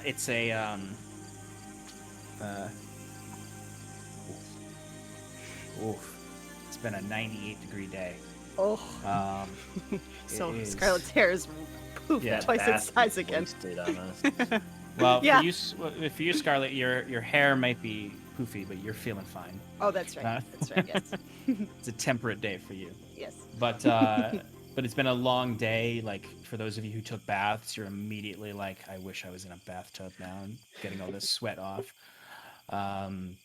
Especially for you northern folk, this is a rough. This is your first summer in a more southern area. Timber is shedding. But you've settled down There's a for the magical evening. ring that avoids this problem. Oh, that's true. Wiswick is always temperate. But you, it's that feeling you get off your horses, you drop your bags in the ground, and everyone's just sort of like, all right, let's get the tents going, whatever. Kieran quickly makes his tiny hut and just goes, if you need me, I'll be where it's nice and cool. Not one to usually take him up on the tiny hut. Cal would on this occasion. Yeah. It's much too hot. As we're unpacking things, I'll just go over to Embla. Embla, do you have a moment? Oh, of course, dear. What can I do for you? Just looking around at everybody. Could we just step away for a moment? Well, certainly. And she was just sort of sharpening her blade and sitting off to the side. Rocky, watch the cart. Come. We can go just off the road. You wander off kind of down, like the road is sort of a causeway where you are, with some ditches on the sides. You kind of pass through those. You've got the dry, high summer grass tickling at your ankles as you find a wooden fence to lean against, sort of that 2 bars of wood in the pillar as you're leaning over, looking over a last farmland, a grazing paddock, as the sun is just below the the horizon. It's a beautiful sunset, despite how hot it is. And you can see bright in the sky are some of the traveler moons and the gas giant pharaoh. Looking out over the setting, the coming night. I meant to ask you this for a while now. I wasn't quite ready to before, and I'm still not sure I'm ready to now. But what do you know about? And she thinks for a second. She almost says her brother, or she almost says my brother. But what do you know about Thatcher? What's your relationship with him?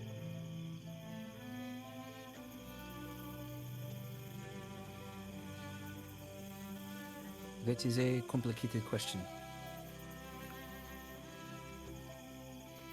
Orenchaya was not always controlled by so many criminals. I lived there for a long time. You know, as I told you a few weeks ago, I settled down there between adventures to find some stability while I was looking for my father. Made a name for myself there, for a fine tavern, made a lot of gold. And, well, when the crown's man ousted the queen's man, so to speak, the change of the warden, when Borg came in,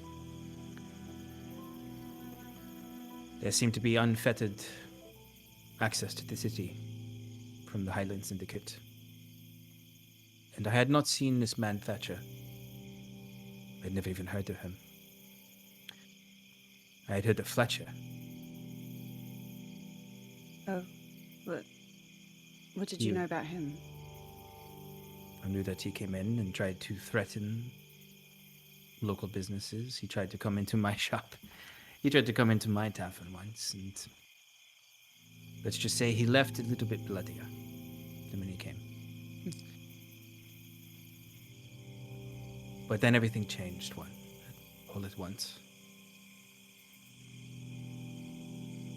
I did not see Fletcher in the streets, and I started to hear the name Thatcher, Ed Wolf.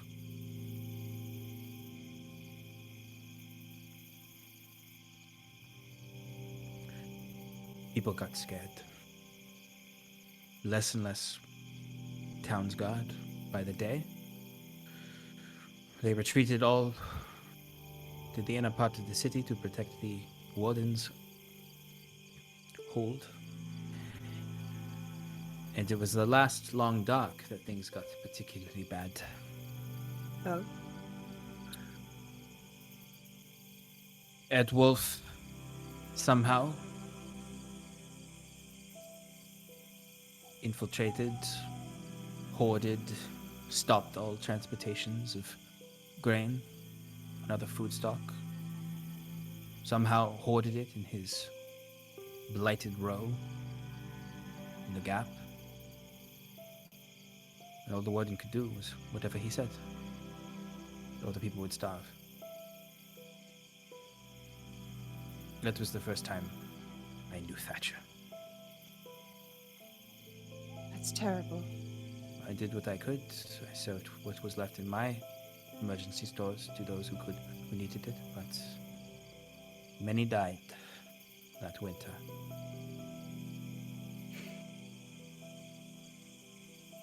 Did you ever find out a reason why?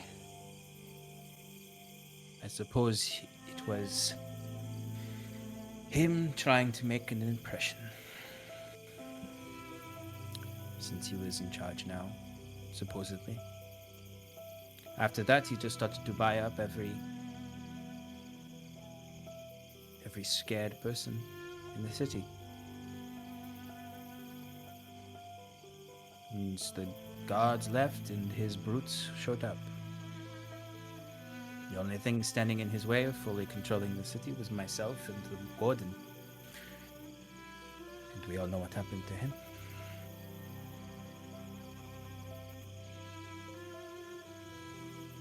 And thank you What? for protecting against him. I just wish I knew why.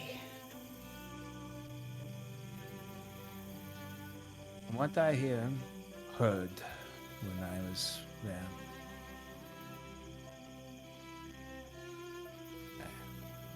those I knew in his circles, he's angry man, lashing out at the world. I know the reason for that. But they said that if you brought him gifts, strange artifacts, treasures, you would curry favor, protection. And the more you disrupted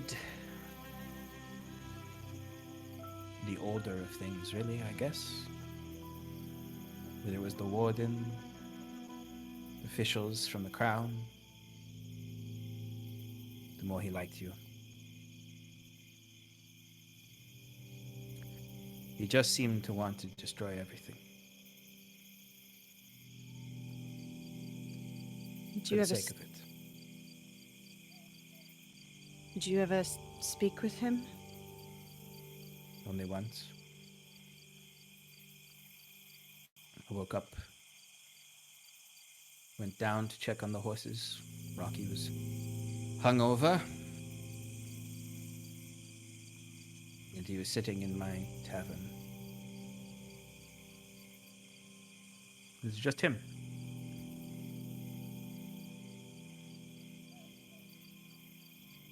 This was probably a few months before you came. As the long dark was over. I must have been the last one. He threatened me. Tried to hire me, I think. But all he said was he liked me. Thought I was good sport. But that sooner or later he would have to kill me. Yet he didn't want to do that. He looked sad. I think he might have been intoxicated. Ever since then, though, I knew I could get to him. That I was somehow a thorn in his side, but that he wouldn't kill me for some reason. That may have changed. And he could certainly pay someone to kill me, if he wanted to. I'm sorry that he's been such a thorn in your side. That's my fault. No. I don't think so. No, it is. You cannot blame yourself for his choices. I know what we know. I know. I don't know the history, but you're not your brother's keeper. No, but I should have been his savior. He made those choices just as you've made choices. And I have made choices. He made those choices because I wasn't quick enough. He is who he is now because I wasn't quick enough.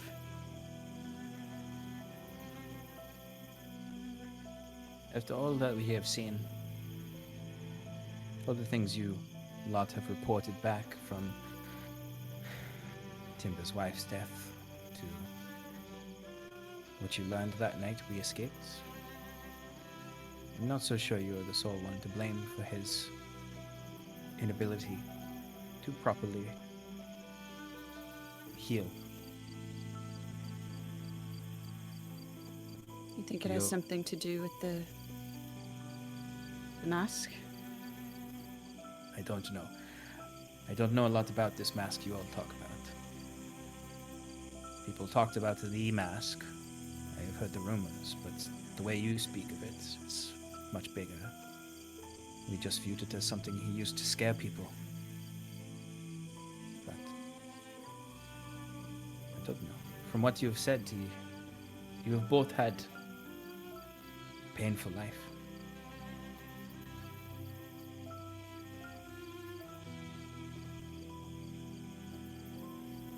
It wasn't always like that, though.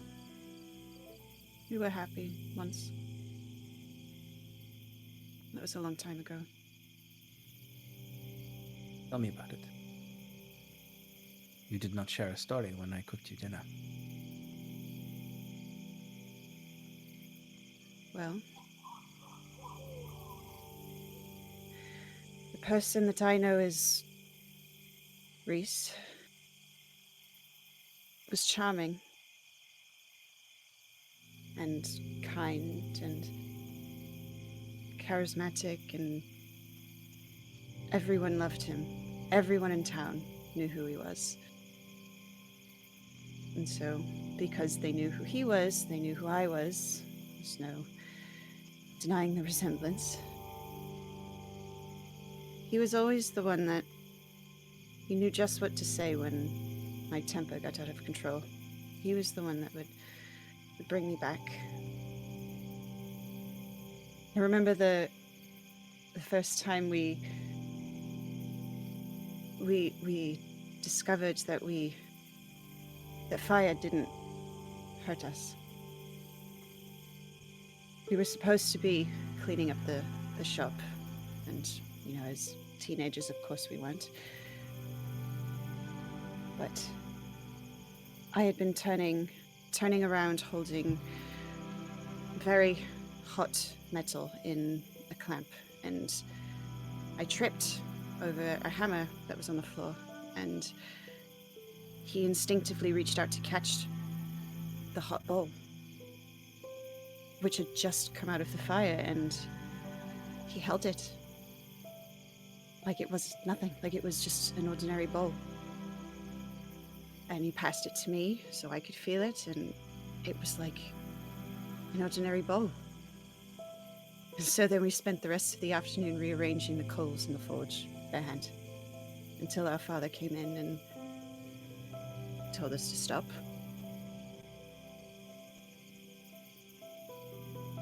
And your mother?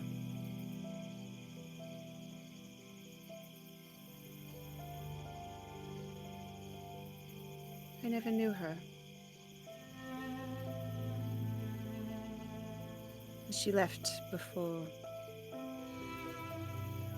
I was old enough to know who she was. Or maybe my father told me that she had died. Either way, it was just my father and me and Reese. You see, Embla has been kind of like messing with an amulet in her hands in this whole conversation. Mm-hmm. And she just sort of smiles at you at this story. Something we have in common. You did not know your mother, I did not know my father. And my mother, she knew her way around the forge as well. Really? And so she pulls up her sword, and she made this. It's beautiful. I'll try and take a closer look, just looking for all the blacksmithing things. Yeah, I mean it's absolutely gorgeous. Gwyn How many times design. they temper this thing? It's got like a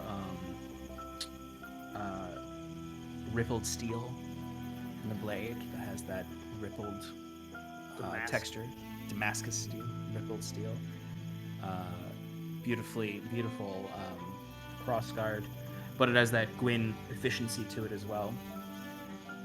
It's a very, very lovely weapon. Ambla, this is beautiful. It's stunning craftsmanship. Thank you. I hope to see her again soon. Return to the bright shores.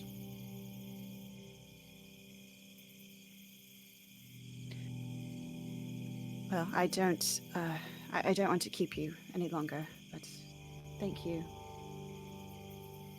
And I'm sorry. No need to apologize. Thank you for the story. You owed it to me. Now, let's get some rest. We'll be in the city tomorrow. And she pushes herself off the fence and starts walking back, leaving you alone for a moment. I'll just think about everything she said about Thatcher and trying to reconcile it with who I knew as an 18-year-old. And just, it doesn't mesh.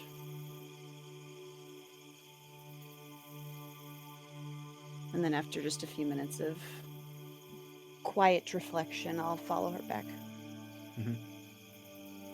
Okay. So, you all find rest for the evening, enjoy some rations. Those of you who wish to sleep in the air conditioning of Ilivania's tiny hut, do so. And you wake the next morning for the last leg of your journey. Notably, the area becomes more and more populated as you approach Caradolin.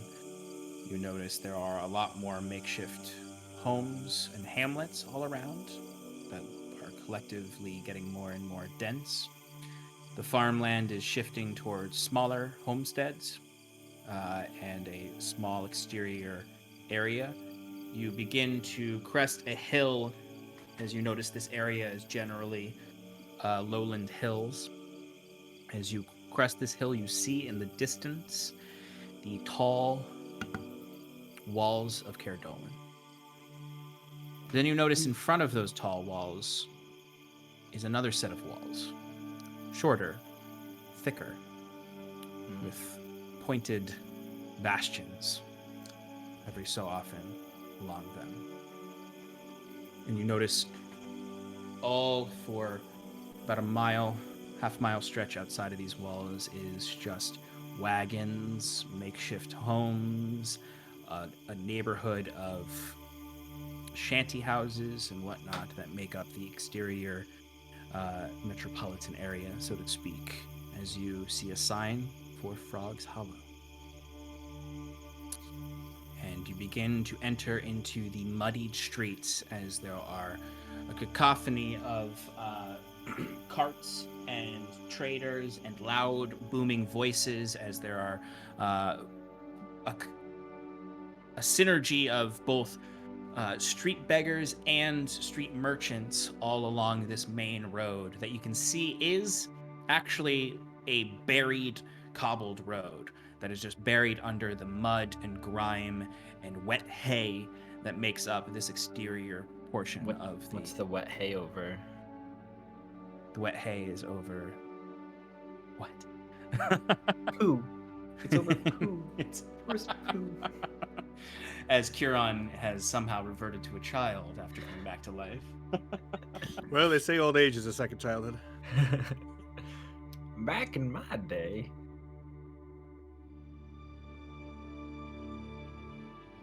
But, Wiswick's just taking in the sights, getting really excited. Cal's doing his best to remember the layout of Caradolin, because he always been here. You were like... once really quickly about a year ago, and the only time he spent any time here was like 6-7 years ago. Every time Cal points something out, Wiswick quickly takes notes, trying to like keep track of things. Well, so that's the thing is Cal's not even pointing things out. He's just like, did we enter? Is this even the gate we entered through?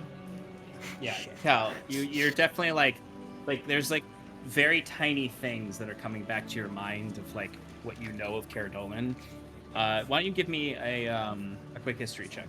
Yes. Can Wiswick assist him? I'd say no, because this is a history of Cal's history, not like history books history. Well, I mean, Well- Wiswick would kind of be doing like the sort of thing where he sees Cal struggling with something and like quickly asks somebody on the street, like, "Hey, what's that over there?" Like that type of thing. What Kel's really trying to remember is like the good part of the city and how to get there, and like the hotel that he stayed at. That's like where we're Wiswick's at just right trying now. to look smart in front of Cal. Okay, all right. I rolled a 12, Shad. Okay. You're sitting there and you're sitting there like you're on your horse. You're not really paying attention. You see some trader is like slapping a pig that goes across the muddy trail, and you kind of like your horse like moves, and you're like, oh. And you're trying to remember. You're like, all right, there's the Valor Gate. There's the Zenith Gate. There's Uthern's Gate. What gate is this? What gate is this? As you're just So having we're trouble. coming from its west. So this is the zip. This would be the Valor Gate you're heading through. Okay. Which like I And- remember as we see the sign that says Exactly. Valor Gate. Yeah. I'm like, God damn it. As you can see, and like it's it's late afternoon right now, as sort of the bustliness is people leaving the city, as well as these carts trying to hit that like afternoon traffic. As you get closer and closer, the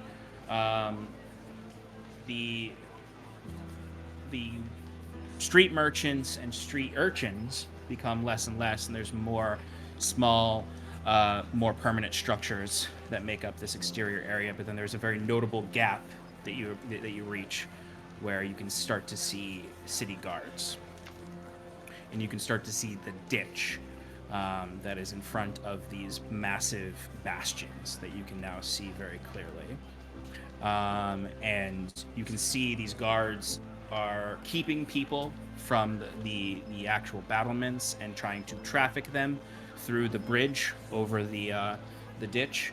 And they are trying to get people in quickly and leaving quickly, because it seems to be approaching later in the evening when they want less traffic through the gate. Cal, you can all see through the gate that it's just excessively crowded in this first area. You're having trouble maneuvering the cart through. You're having trouble getting your horses through, but you are able to make it to the edge of the ditch and the bridge itself now, where you can see aligned, flanking the bridge, are these city guards. They are wearing mostly half plate, and a lot of them have spears. There are short swords at their sides. They have shields on their backs. You see a few that have crossbows, and you can see very clearly that there are 4 of them at the actual gate itself, and a single higher-ranking officer who seems to be stopping people and letting them in through the gates, while there's someone else stopping people before they leave the gates. You can see the Valor Gate is very large. The gatehouse itself probably shoots up about 70 feet. You have 2 bastions on either side that jut out, as you can see above, patrolling guards with heavy crossbows. And you can see on some of the bastions there are affixed ballista turrets, essentially. As you're moving through, it is a heavily reinforced city. I joined the line of entrance, and I don't try to push ahead because I'm not a jerk. Okay. Wiswick tries to push ahead, waving his auxiliary note frantically in the air. Wiswick, just wait. We'll get in. It's fine. Don't worry. Come on, Cal. This place sucks. It's so crowded and comfortable. Let's get out of here. I Well, want to get into hopefully the city. we're gonna move. You can't cut these people. They've been longer than us. This is a whole. Yeah, but it's an we're ethical special, dilemma, it's like- Cal. Remember us risking not life for spe- him? This is There's what no this difference deserves. between us We deserve this and- treatment. And you there, sir? What's your name? Just like You- the random guy closest to us. You see a guy who's just on a very very small cart that has one very large keg on it. He's got a donkey in front of the cart as he looks back, and he's just sort of like, "Oh, usually just sit here quietly till my turn." See, we're no different than him. Hey, sir, have you ever met name's Jeffrey. one General Kinsley? General Kinsley. Oh, Yeah, that's what I You don't know thought. General Kinsley. No one. no, just for the sake of the goddamn ever-burning flame, please, just stay back with us. It'll be fine. Well, now that you ask, what's your name? Cal, and this is my friend Wiswick, and our boon companions. Nice to meet you. You too, Jeffrey. Have a lovely day. All right, so you wait. It's not going to take too long, as most people are leaving the city as opposed to entering the city at this point. As you approach a Wiswick's like hopping up and down on his horse, waiting for this to happen. Do you need to relieve yourself, Wizard? you approach a guard who is wearing nicer half plate. He doesn't have a spear or a shield, but he does have a short sword at his waist and particular decoration that makes him stand out as an authority here. Does he As have he's- any kind of insignia? Yes, I would say he does have a tabard that does have the sigil of the king's house. Got it. But no, like, stripes and or feathers and or whatever is the indicator that Cal might know of actual authority. Yeah, no, he does have a feather within his helm. You would know this to be a March Warden, which are they are essentially, for a city like this, they are in charge of the gatehouse, in charge of the guard of the gatehouse. Excellent. So, And he's talking to Jeffrey, and moves him along, and you approach as he holds his hand up to stop you. Just says, "Hold there now. There's quite a lot of you. Are you all together? How many?" greetings, Warden. There are 7 of us and 1 dog. You see there is it certainly does. We need to know what comes in and leaves this city. As he looks and taps someone probably the age of Robert, who's writing down a few things, right? And he goes, "All right, 7 of you. Wiswick's Right, just waving the emblem around behind Cal.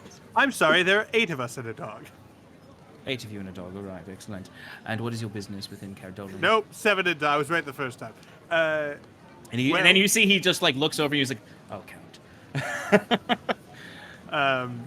We are on our way to, this is actually our destination. We plan to be here for a few weeks before heading most likely further north, though obviously plans may change.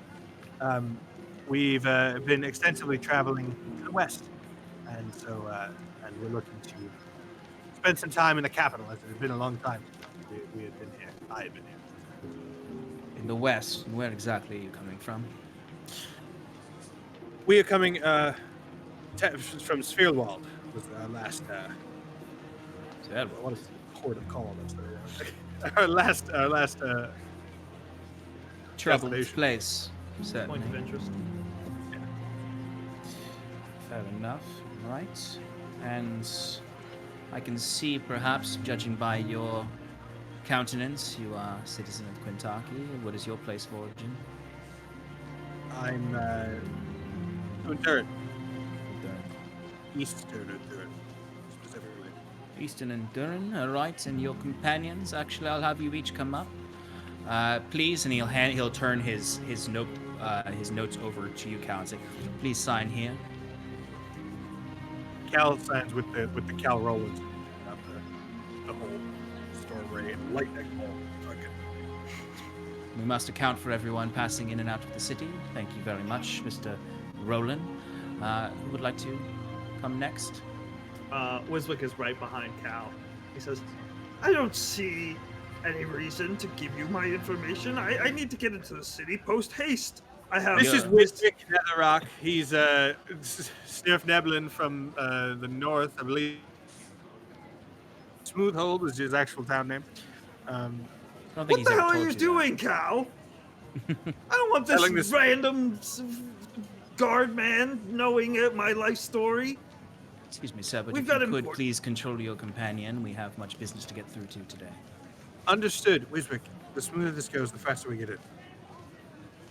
All right. Wiswick Netherrock of the north. See you of the deep gnomes, the Zviv Nebula. Fair enough. All right, you two may pass. Who's next? Kieran trots his horse up. And It's rare to see an Elysian passing through. We are honored to have you. it's an honor to be here, my good sir. I am Kieran Isilistana, the Cloister of Shepherds, and I hope to find much knowledge that you humans have here. Let me sign your book, please. And he signs a very, elven script. So it's an elven, it's not common name. Timber's actually next to Kieran at this point.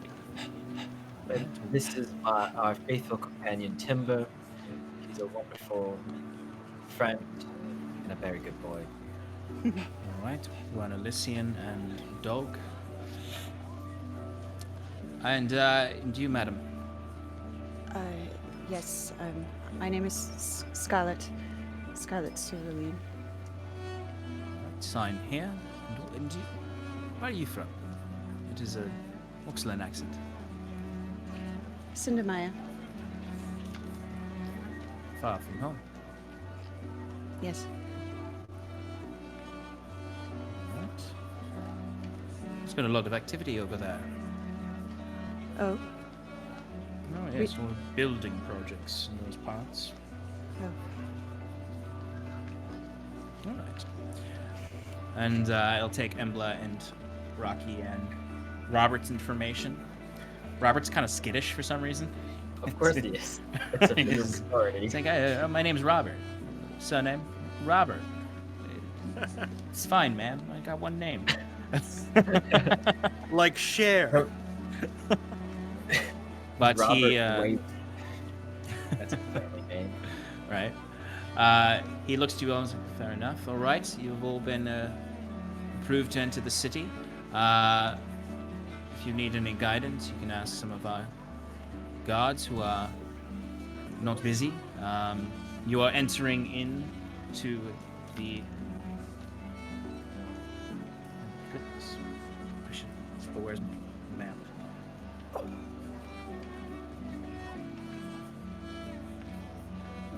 Oh, yeah, that's right. You're entering into the Frog Hollow Sprawl. And it is a marketplace. If you move through that, you could find some taverns in there if you're looking for a place to stay. And he'll look at Cal and sort of cock his head like, aren't you rich? I can't tell. You're very dirty. I'm very beat up. My Yeah. clothes do not look nice anymore. Yeah. And then he'll look to kind of look to each of you. Not too sure where you'd like to stay for the evening, but there are plenty of taverns within the Frog Hollow Sprawl. If you're looking for finer affairs, you can go to the Willowwick Promenade. Or if you're looking to really save coin, you could find something in the Sprouts. But anyone can lead you where you need to go. Enjoy your stay in Kedol. Thank you very much, Warden. Much obliged, sir. Took you Next. long enough. As we ride away, Cal turns to Wiswick and goes, "What is with you?" I'm sick of these guys. We just waited online for no reason. He's just Spent doing like his half job. the day. And it was not half the day. It was, Sean, how long was it total? 15 minutes. It was 15 minutes. Wiswick, 15 minutes. And now, we didn't make a scene. We didn't draw attention to ourselves. We were just normal people passing through a gate. Which is really what we are at the end of the day. I mean, you're the one disclosing all our information like it's like It's free your to give name. out. How are they going to track your name down? Is he going to go to Smoothhold? I doubt it. You Don't pass talk through. about my homeland like Flash that. forward 20 years later. You Smoothhold's pass on fire because Cal. yeah, right. You pass through the main gates. You can notice that they're very tall, very thick. There are a lot of soldiers here. And you can tell once you're inside, you can now tell the difference between the guards and the soldiers here. And once you're within the in between, the gap between the Star Fort walls and the old ancient curtain walls, you can see the passage that leads into the city proper and through the smaller gate of the curtain walls.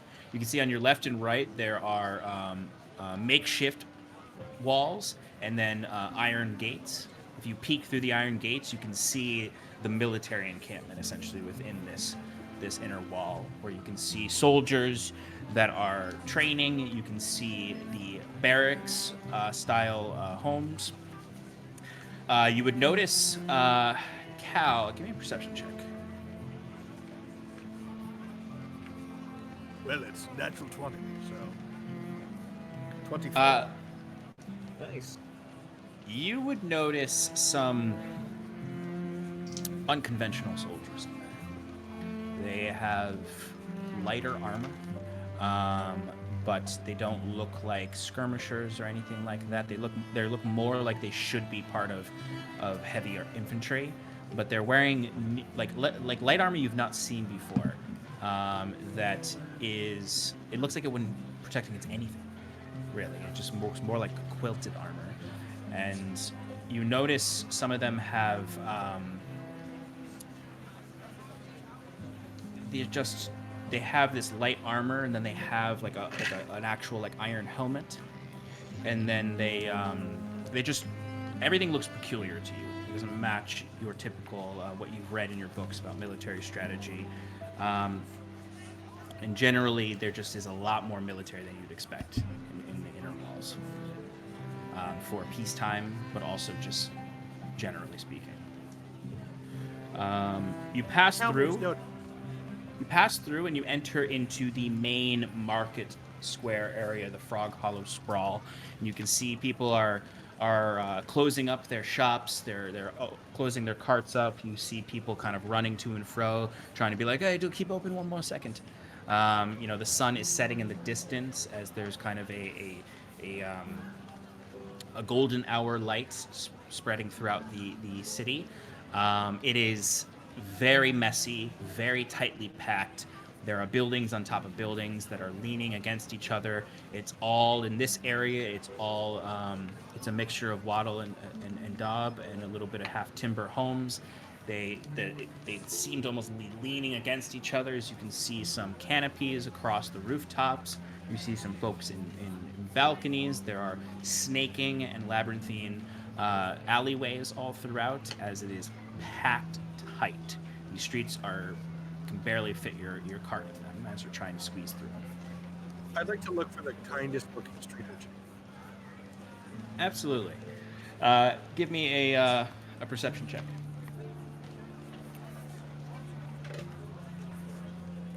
That's good. 15? Okay. 14. 14. Okay. You notice a young kid who is kind of hanging out. He's leaning against the side of a shop while folks are coming in and out of it. He's just sort of looking at them. You actually see him pickpocket someone leaving one of the this shop as he just sort of, you see him counting the silvers, and then he like makes eye contact with you and just sort of. I give not like a big old confidence grin, just like a politely like, "Oh yes, hello," and then I ride my horse up a little bit. I stop it. I get down. I stay 3 feet from this boy, and I go, "Hello there. Hello. Who might you be?"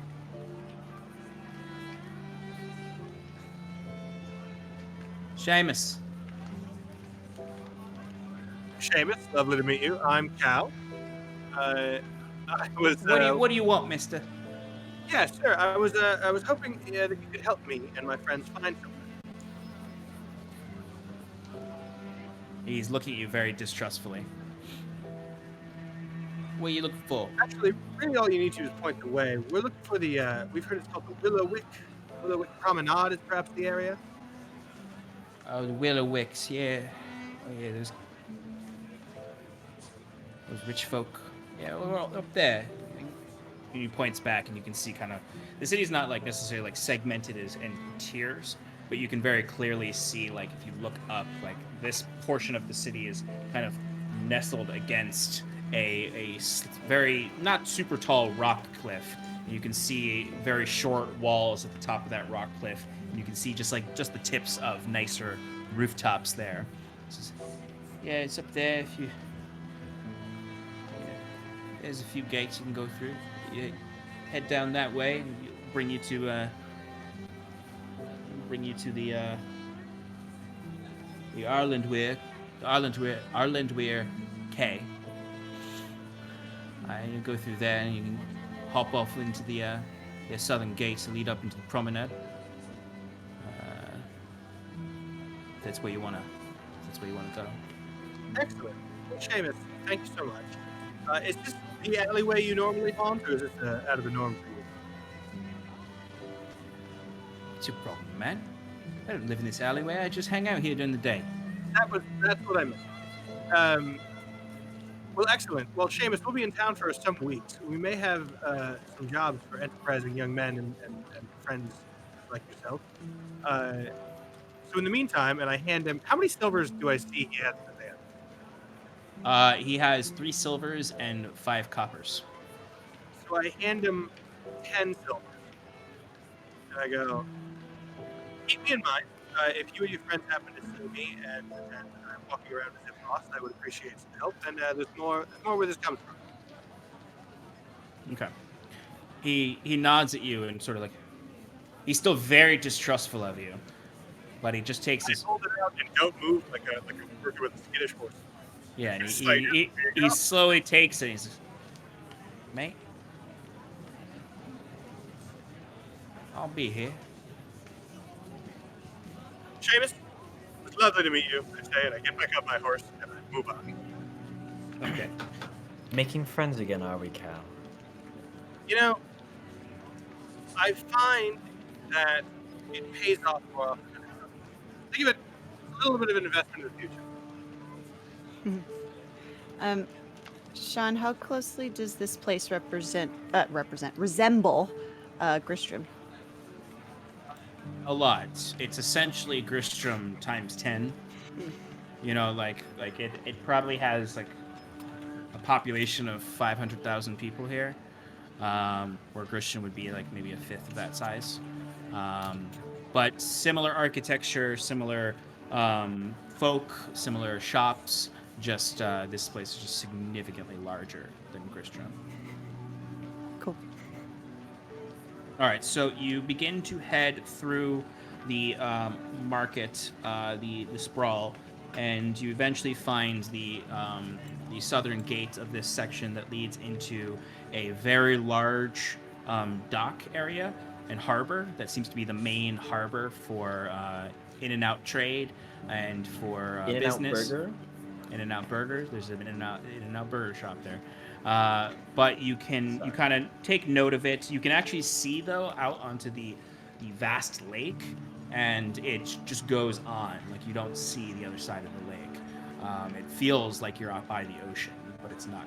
But it's not the ocean, obviously. It's like if anyone's ever been to Chicago and you see out in the lake, and you're like, that just looks like the shore. You would be able to see that there are bastion forts in the water itself.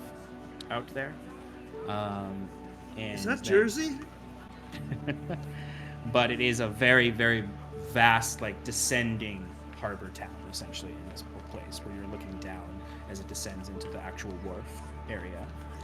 But you take the side road, keep following the wall to find the southern entrance to the promenade. You can see here is significantly less traffic as you get closer to the promenade gates. There seems to be an immediate, like, nicer area in the surrounding buildings of the actual gatehouse, almost to the point where it's hard to get to it at first. There's these like pavilion walls that move around, and you have to kind of like find the entrance to this gated community essentially. And you eventually do find these iron gates that are opened up in front of a much larger reinforced gate, where you can see some finely dressed guards who wear nicer tabards. They don't really look. They look much less like they're ready to defend the city, and more so like they're just keeping urchins out. As you approach, one of them would come rushing forward at the sight of how dirty some of you are. Like, hey, all right. What are you doing? What are you doing? Hello, my friend. We are looking for some lodgings, and we heard that the better quality locations were in this area. Are you trying to get into the promenade? What's your business in town? You look a bit like you're in shambles. Are you sure you don't want to find something down in the quay? I do regret my appearance and the appearance of my friends, but we have been traveling for quite some time, and while we've decayed a bit, as you can see, I hope to rectify that on the morrow. I've heard that the tailors around here are known for their work. Wait, you've got any sort of papers with you? Anything? Has someone invited you into the promenade? I hand him 5 gold, and I say, yes, I do. Give me a persuasion. Wiswick is haggard, but he's also got lots of gems on him, which don't really get dirty. Is What about the writ? reaching- Yeah, no, Kieran is reaching in to get the writ as Cal is doing this. I'm I was pretty sure sure that- Wiswick's flash that been around, waving like- his writ around like above his head the entire time he's been in this That's place. also true. I'm sorry, everyone was talking at once there. It's okay. I hand him 5 gold and roll a 17. I'm persuaded. Okay. He kind of looks to the other guard and looks to you and says, all right then, I guess what you're here for is what I'll write down, as he grabs his little notebook. You're here to, I presume, go to the Starry Silhouette, to get yourselves cleaned up, find lodging as quickly as possible so no one sees you. Thank you very much, good man, and you have a lovely evening. So we have the. As we walk past, Kieran will bring his horse up to Cal's and be like, "Why didn't you simply show him the writ from the general?" Because guards like these, who I assume are either private security or loosely public security, most likely have they take a bit on the side from the people that live around here to tell them. Sure. So we didn't want to walk in waving our trump card, as they would say in a game of Uther and setback, around. We don't want to give away that we have this power yet. Okay, you know these places best. I'll trust you. It was easy enough to give him a little bit of coin instead of making a big to-do about how much authority we could actually waggle around. Sure, but maybe he goes off and tells someone that there's a bunch of scoundrels. That's driving better than that's better and easier to handle than having him tell everyone that we work with the general. It's fair. Oh, also, don't talk in front of any servants. They're all reporting to somebody when it get up to this level. Noted. So you enter into this district, and it is immediately quieter. The din of the harbor begins to dissipate, other than the occasional sounds of birds over the lake and bells and whatnot. You hear nothing of the sprawl below as you enter into this portion of the city. There are oil lanterns all about. There is a lovely fountain as soon as you go in. There's green grass. And there are townhouses lining the streets as you go in, and you can just see well-to-do folk. This is not necessarily, these are artisans, guild masters, people who run the economy of this area and own several of the shops down below and that sort of thing, or run the different guilds throughout the city, or are people like Cal who have left home and are just living in Caer Dolan for fun. or there are, several establishments here. But if you High move class university. exactly, yeah, exactly. Someone who might be attending the Kiris University. Other mountebanks. Wiswick takes a quick pick stop to flip a copper in the fountain and make a wish. He doesn't know if this is something that people do around here, but he does it anyway. Absolutely. But takes you a little while, but once you get into like the main portion, once you're up here, you can notice like it immediately like ascends up to a larger circle at the top, almost like a cul-de-sac. And here is kind of the main like commerce area of the richer neighborhood. You can see several guild offices, and you can see a tavern that is called the Starry Silhouette, that has a sign out front that does have kind of like a very unique starred visage with a tavern woman in the center of it that is silhouetted by the sun at this point.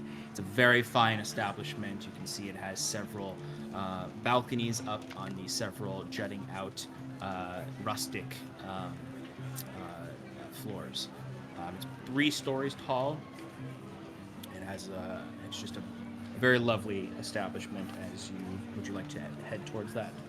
Yeah. Okay. As you head towards it, you can see to your right, looking towards the east, you can see the road leads up to a gate at the base of another hill that leads up to the central fortress of the city. And you can see several spires within, tall structures. You presume this is the top portion of the city, the keep itself, the castle of the king. But you are able to enter into the tavern. Inside, it is immediately rustic and warm and beautiful. Rich smells of the food being cooked there waft throughout. You hear not the shanties of some of the taverns you've been to before, but a lovely solo violinist playing as there are people enjoying their dinner out, essentially, within this tavern. There is a bar area in the back, but it's somewhat distant and separated to not really be seen by the people who are in the main dining hall. Is there a foyer? There is a foyer, and there is a host there. Yes, I figured. Who is looking at their books, and then they look up, and he immediately goes, "Ah! Oh, dear. Can we help you?" Yes, of course. We're actually looking for lodgings, and we heard this is one of the better places in town. Forgive our appearances. We've been on the road for many weeks, and we've been accosted by all manner of ill-intended malcontents. I'm sorry, I didn't hear a word you said. I could hear it over your smell. That's fair. Forgive our appearance. We were on the road for some weeks and accosted by all manner of ill-contented malcontents. We were looking for lodgings, and we heard that it was one of the better establishments in town. I suppose if you have the coin. That won't be a problem. What sort of lodgings are you looking for? Are you looking for an individual room for all of you, or are you looking for rooms each of you? I don't know what your budget is.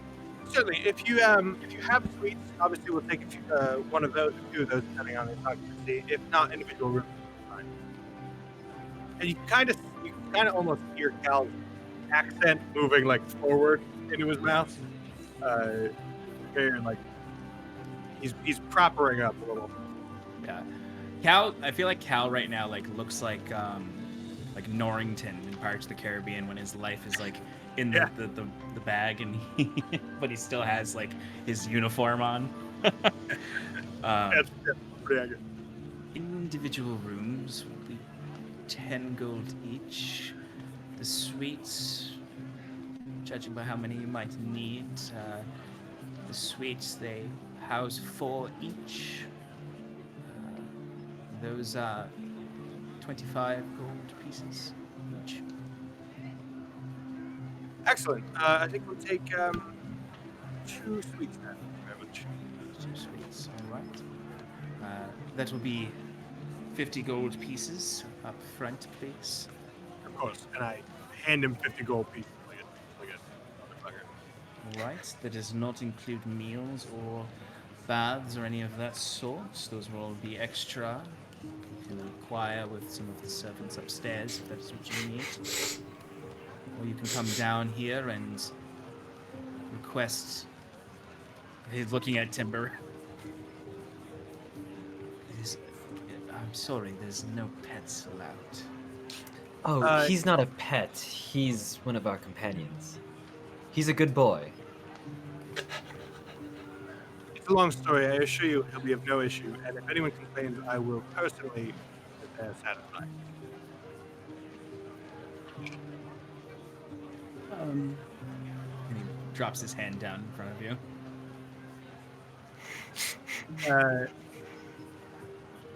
I trust this will be enough, and I give him 10 more gold. Certainly, we can make arrangements for your companion. Right. And you see he kind of snaps his fingers over at another servant and then pulls them over, whispers a few things to them. They rush off and then come back quickly with the room keys, and he hands them up to you, to each of you, and says, I do advise inquiring with a servant about baths before you come down for dinner. Thank you. And what was your name? My name is Mycroft. Lovely to meet you, Mycroft. And your name, sir? Caliph Stoneray. Pleased to meet you. I say that and turn on my heel and start walking away. And you can tell that he was like, sort of like, I've heard that name before. All right. Well, you can all go to your rooms upstairs. They are beautiful and have all manner. The beds are just. There's so many pillows. And that's exactly what Robert says when he comes out. He's like, "There's so many pillows." As he has a pillow in his hands. Yeah, it's absolute. It's it's like any time you accidentally get up, bumped up to a nicer room at a hotel. It's got a full kitchen in there. It has a hearth to cook on. It has all the things you would need for an extended, say, ambassador's stay here, where you're going to be here for a few weeks and you don't want, to eat at the continental breakfast every morning. You want to have your own kitchen to be able to cook and grocery shop. Are there bubble baths? There are baths, there are basins, but you have to request them to be filled. Floor servant. It's a floor servant. I would draw his or her attention. And I would say, I would definitely like a bath run. Wiswick? Yeah, if you could get, I don't know if they have any at this specific tavern, but if they have any, like embossed or on-brand pajama sets, I'd really appreciate a replacement. The servant kind of at Cal. The servant kind of looks past Cal and looks to you and says, "We absolutely have branded pajamas sold at the shop downstairs. Oh my god, there's a gift shop. He hurries down to the shop to purchase lots of things. You can easily purchase Starry Silhouette branded pajamas. Hell yeah. They are. Tell me they've got like little stars on them. They are silk. They are purple, and they have the brand logo with stars kind of coming off of it and whipping down the pajamas. I can't wait for God. you to tell Eddie York what you have. Yes. Question. I'm sorry. What was your name? My name is Gwendolyn. Gwendolyn. Thank you. I'm Cal. We'll be here for at least a week or so. I would appreciate it, if you could run us some baths, and then on top of that, if do you have somebody who could run down to the post for me, or do I have stationery in my room, or do I have to go? There should be stationery in the office, in the room. Excellent, thank you. Would you require any particular sealing wax or finer inks? I believe the standard ink should be fine. This will have to travel a bit, so I don't want anything too delicate. Though I will say, do you have somebody who could run it down to the post for me, or should I just go? No, certainly, sir. We have several couriers on staff who can bring it to the postman. Excellent, thank you very much. I'll have that drawn up, and if you could either send it tonight, or if tonight's too late, in the morning. Likely, given the hours of the evening, it'll be sent out in the morning. Thank you, Gwendolyn. And if I could get a okay, Sean, do newspapers exist in Kirdolan? No, Or town criers? they're more like town criers. Excellent. And if you could send some copies up in the morning, thank you. And Cal, as you're talking, I kind of like walk by, just like awkwardly, and just like ask if there's bubbles for the bath.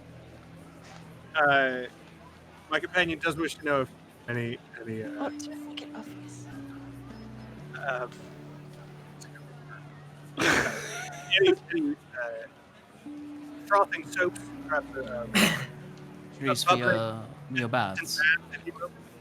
for hers. We have an assortment of bath bombs if you'd like. Excellent. That would do nothing. I'll explain that. We'll draw up the water for you, and if you look in the crystal case in the bathroom, there is a selection of bath bombs there. But if you take them out, we will charge you in the morning. So magically, we know when they miss out. Is there a mini bar as well? They'll already charge you. There is a mini bar. Love it. Well, Gwendolyn, thank you very much. Certainly, I'll have those baths drawn as soon as possible, and whenever you're ready with the post, I will have it sent. Excellent. I tip her a silver. She sort of grimaces and Well- walks away.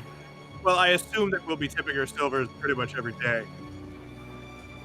She still grimaces. Ugh. All right, I'll up the next time. All right, go ahead. The people here are rather. I don't Rude? like it. Welcome to society, I say, taking off what's left of my coat and sitting down, and I guess my armor too. Cal, I don't quite know how to act around these people. My advice is don't. Just like don't talk for the most part. If you need something, ask for it in a calm and clear manner. Don't ask like you're a guest at somebody's home. Ask like you're somebody who is your employee. Can I just ask Wiswick you to ask walks them up the for me? stairs. Yes, And that he- works. He's wearing his new pajamas, and he's got mud on his face, and curlers in his beard, and cucumbers on his eyes. Oh my God! Somebody needs to draw that. Well, with you're Hey guys, certainly I'm making really yourself liking at it home. here. Did Yeah. you guys say something? Are you all having as much of a good time as I am? Before we all disperse to our rooms, I did want to say to everyone, be careful what information you say in this area. And I know that Wiswick had just accused me of spilling too much information, but I truly do mean up here in this kind of an area, everyone is working for somebody other than who they're working for. They're all informing on everyone else's comings and goings to a myriad of people. Could be other nobles, could be the city watch, could be whoever. There's an old saying, I don't know if you've all heard of it, but on the heights, the paths are paved with daggers. The Sounds point like my is, kind of street. I've always found, Intentions. while our experiences differ, our skill set remains relatively the same, which is an interesting statement about our relative stations in life. Sorry. Oh yeah, there's a Snurf Neblin saying that's kind of like that. They're always a deeper cavern. Yeah, it's probably similar. Anyway, so my point is, don't assume that you're ever secure unless we've actually proven that we're secure. I miss the gin bucket. It was very nice. Like I said, they should be charging more. Okay. I thought you were gonna say something, Timber. I was, and then I was He was like, like, What are we gonna? I was like, I don't need to do anything. Okay. So you find that your baths are drawn. They draw one for each of you. Scarlet, you find these beautiful, just chalky orbs. Spheres are beautiful in color. And what do you do with them?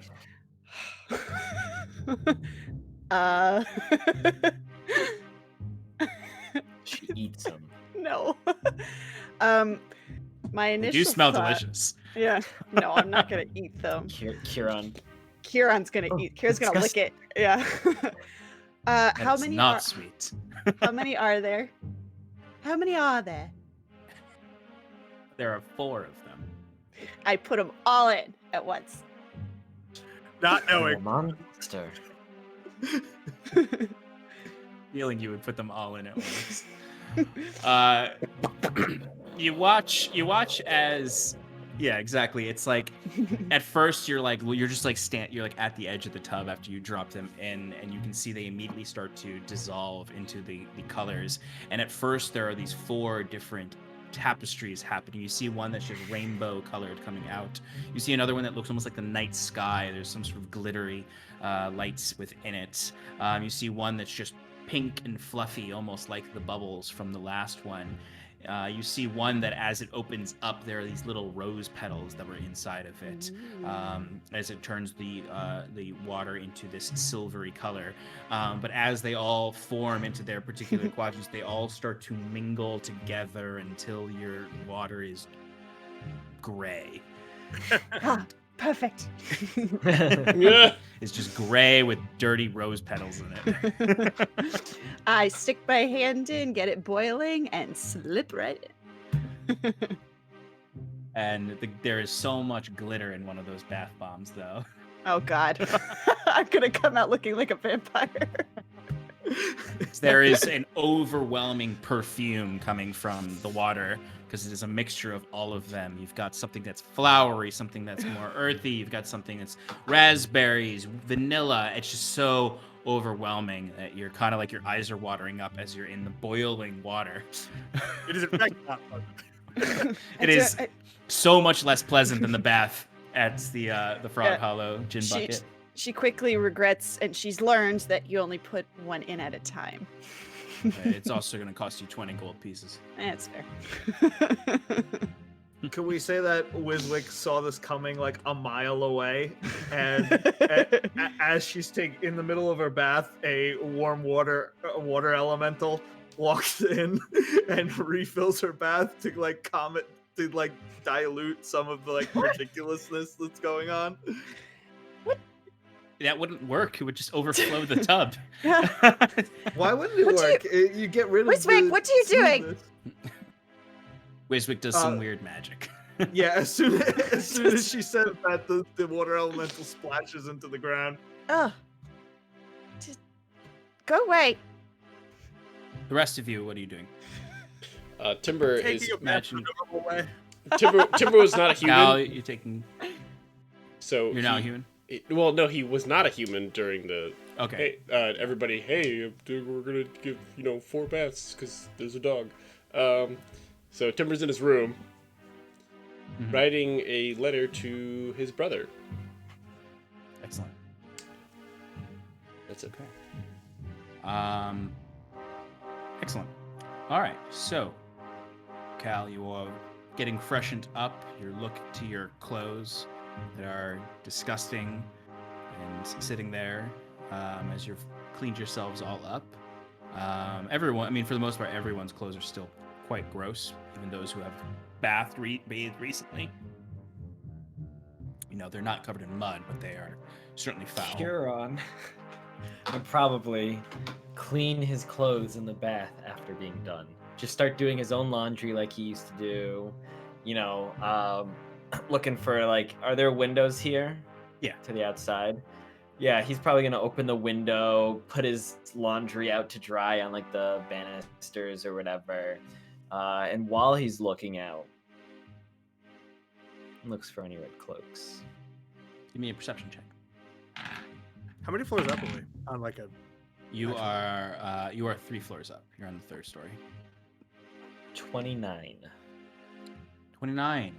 You notice that the streets are quieting down. There are folks strolling about under the now starlight. You don't see any red cloaks, though. You kind of like ferociously look to all the rooftops, counting them almost, counting the chimneys and looking like. And you kind of like, you close the window and then you check back again. And you do that a few times and you think about the way Scarlet used to behave when you first met her.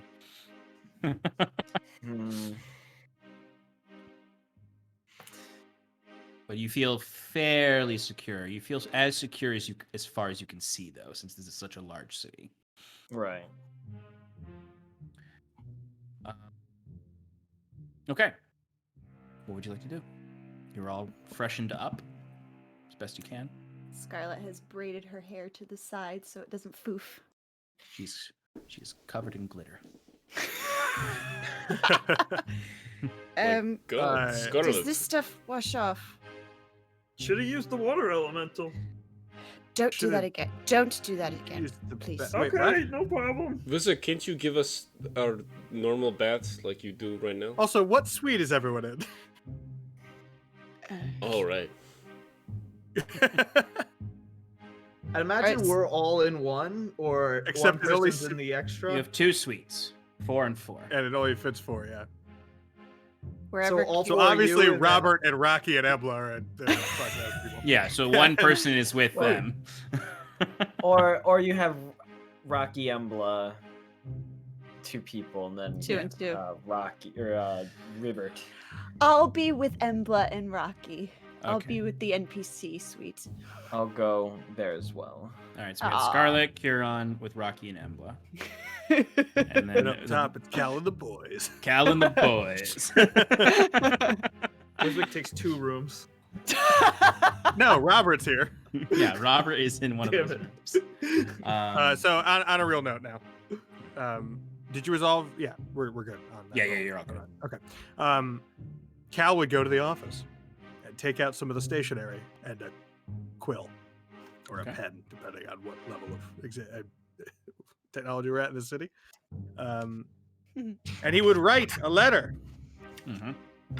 the following letter. Which you have prepared. Oh my god. It's not that important. I just wrote it out while I was waiting for somebody else's scene to resolve. Dear Master Arlen, it has been almost 2 years since last I saw you. I had never intended to spend this long without writing or visiting. But, as you always used to say, the path of life is often less direct than we can ever appreciate, or some such thing.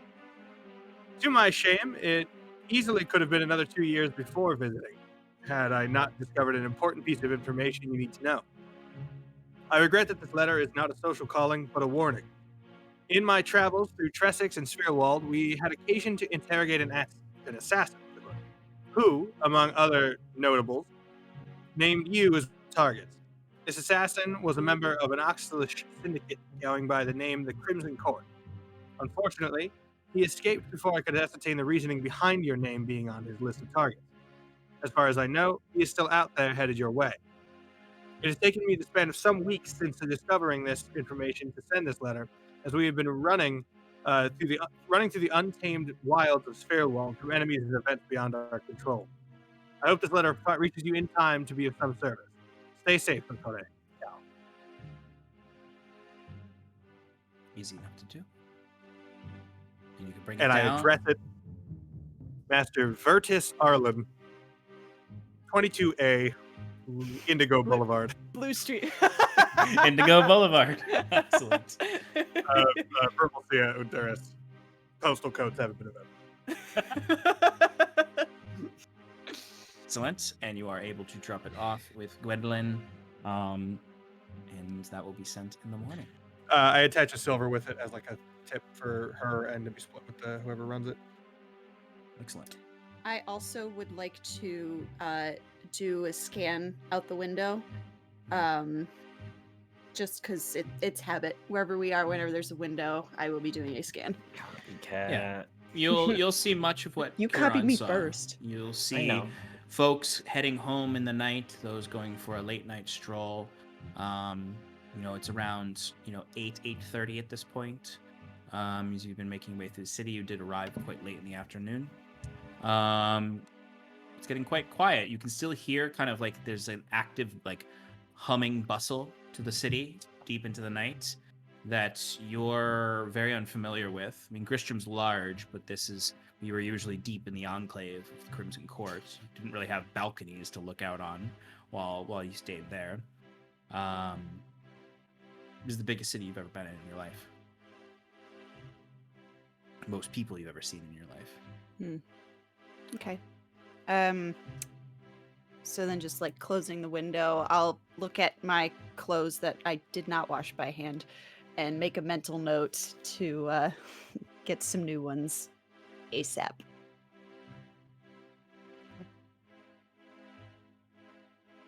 Okay. Is there anything else anyone else would like to do? What time is it? It's around 8:30 at this point. And it's been 2 days since Since the gin.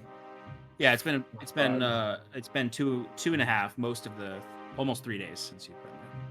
All right, just a quick sending to Elspeth to check in. Okay. What would you like to say, generally or specifically? Generally, just greetings, Elspeth. We've reached the capital. I was wondering how your flight fares. We made it out the Grove, and we've made our ways a bit north. I think probably tomorrow, maybe the day after, we should be picked up by the rangers of the Barkskins. We'll pick up our tracks, I'm sure, if they don't already know we're here. Hopefully we can properly talk to them and get some protection. If not, I'm not sure where we'll go. There's still monsters out in these forests.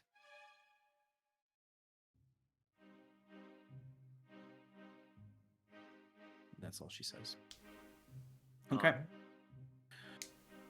All right. So as Cal returns and you all somewhat find your places, what the hell is that? Emergency. Sorry, that was me. Something a little weird. Wiswick, you said you have something? Wiswick was just going to not necessarily to mingle, but he puts on his swankiest clothes that he can manage and the best gems he could find, and he goes down to the lobby bar and basically he's just investigating to see what type of people are around here, what like rumors are being spread. I figure that it's probably around this time of night pretty like populated. Like there's probably a lot of people that are in town, like who are in the what do you call it, upper echelon, that are what's called having a good time, and he figures that maybe if he just peruses that area he might learn something about the people around here. The nicest clothes you have are the new pajamas you bought. I think he doesn't want to wear his new pajamas because pajamas are pajamas.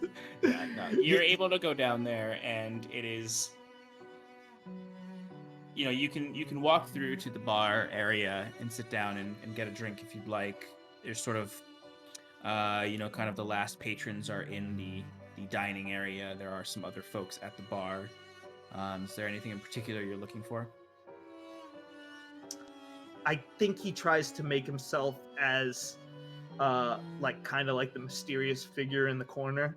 Like he sits at the end of the bar with his trench coat up and like his what's called hat on, and he's nursing a drink, and his hand just has like all of his rings like down his hand, and he's just what's called sitting there, and he's looking for anyone who like pretty much just the most boisterous, like obnoxious person there to try and like just like eavesdrop essentially. All right. Give me a perception check. The main goal is probably to see what the people in this area are most likely concerned about, and just to get a feel for the hotel in general. Like if there's a lot of people down there, he might think that everything's good, but he saw a lot of guards coming in the thing, so maybe he could learn something about how the town is being strictly managed. He rolled a 12 on perception, but if you want to make that investigation, it becomes a 21. It's up to you. Which one do you like? Oh well, hell yeah, the 21. It's Please, different. thank It's you. different. It's different results though. You're slightly different results. So I mean, I guess with investigation, I'd imagine with investigation you'd be moving around a bit more. I'd say. Okay. And maybe not necessarily like maybe just sort of like standing and like moving by like the fireplace or moving over here to try to get better listen on folks. Some of the things with the 21, some of the things you hear are things like sorry, we almost went into battle music on accident. You hear things like, oh well, I've heard that there's been some movement. The king's sending his general throughout the kingdoms. Always need to show great strength in the change of monarchs. Well, I don't know what he's trying to accomplish sending General Kinsley down into Endurus, from what I've heard of the movements outside the capital. Well, certainly business in the court. Well, if you've noticed there's tighter restrictions, I tried to get some contraband from the Gwyn Empire in, and the usual dock hands wouldn't accept my bribes. I had to send 500 gold's worth of supplies back down the Sun River. Tied to restrictions, I suppose it's either some sort of show of power or relations are worsening. Well, I've also heard stories of Zvels getting uppity over in the west. Well, Zvels never really brought much to the Quintaki, if we're being honest here. As long as they don't influence those Tressians or the Sivians to the north, they need to be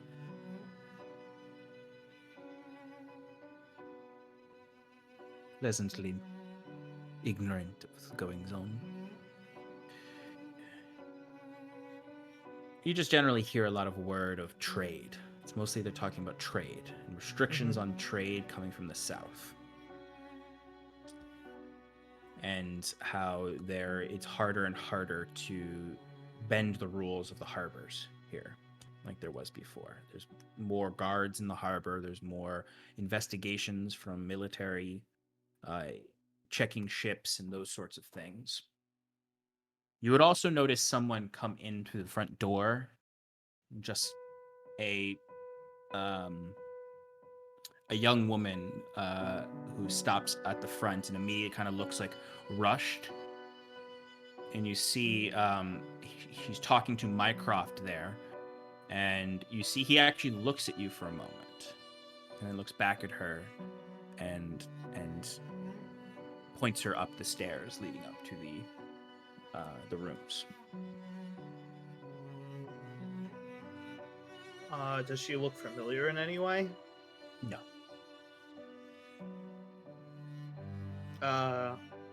I think I let her go, Mhm. but after she leaves, I quickly go to Mycroft and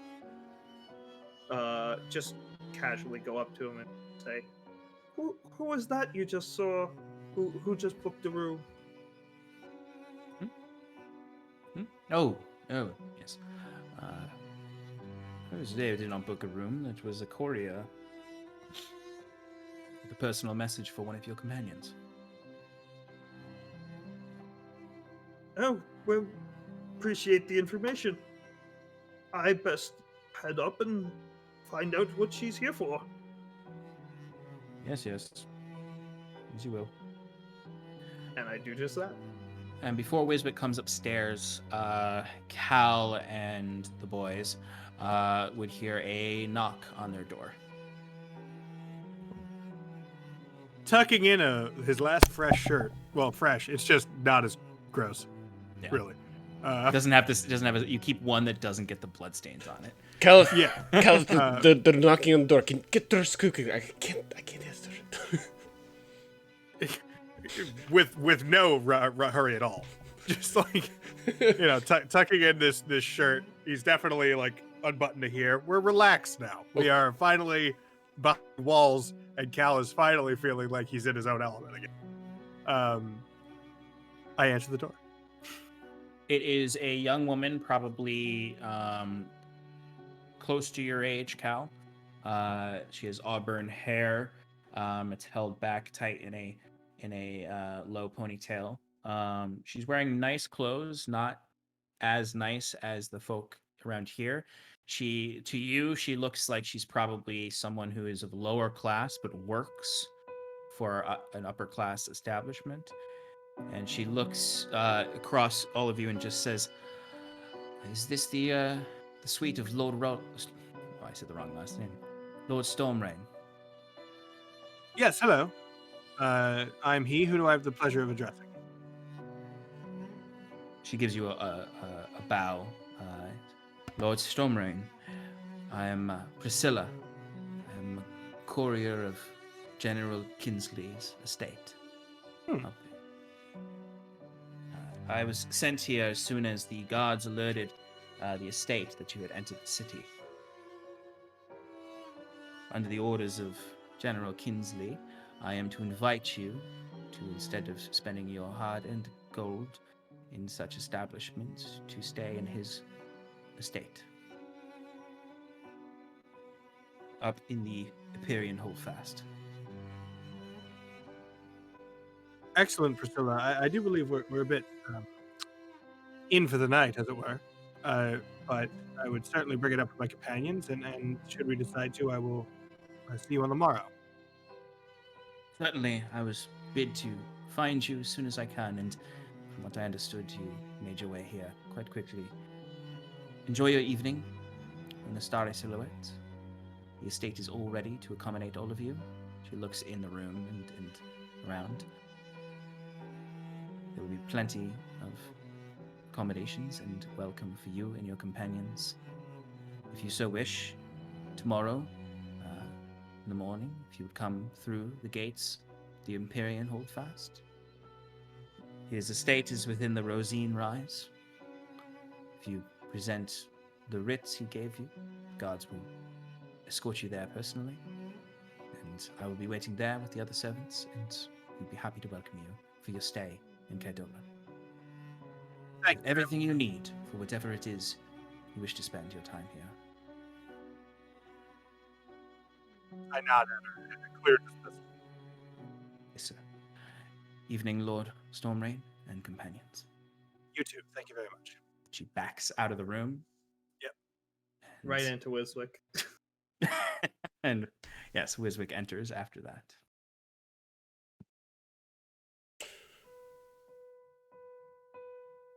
Did you hear that? I did. What should Yeah, me be? too. What? How did you Me hear too. that? I was in the hallway. She Robert's I caught kind of the last standing part. there, and he looks to you, Cass. Empyrean Hold is the castle? I Guess so. says Cal to the DM. Do I know that? The Empyrean Hold would be the district, the upper district that it's in. The castle itself is within there. No, it's the district that it's in. It's close to Breaking up a little. Yeah. You're basically up against the wall, based on what I remember.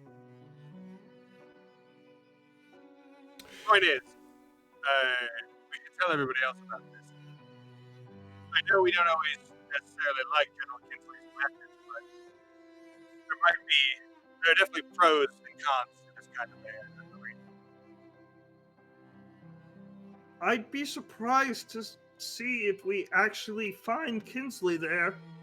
From the rumors I found down below, it seems that they're very delayed with their information about Kinsley's whereabouts. They still think he's in Honduras. I don't know if he's gone back there after Drift March. But last time I heard, I thought he was heading north.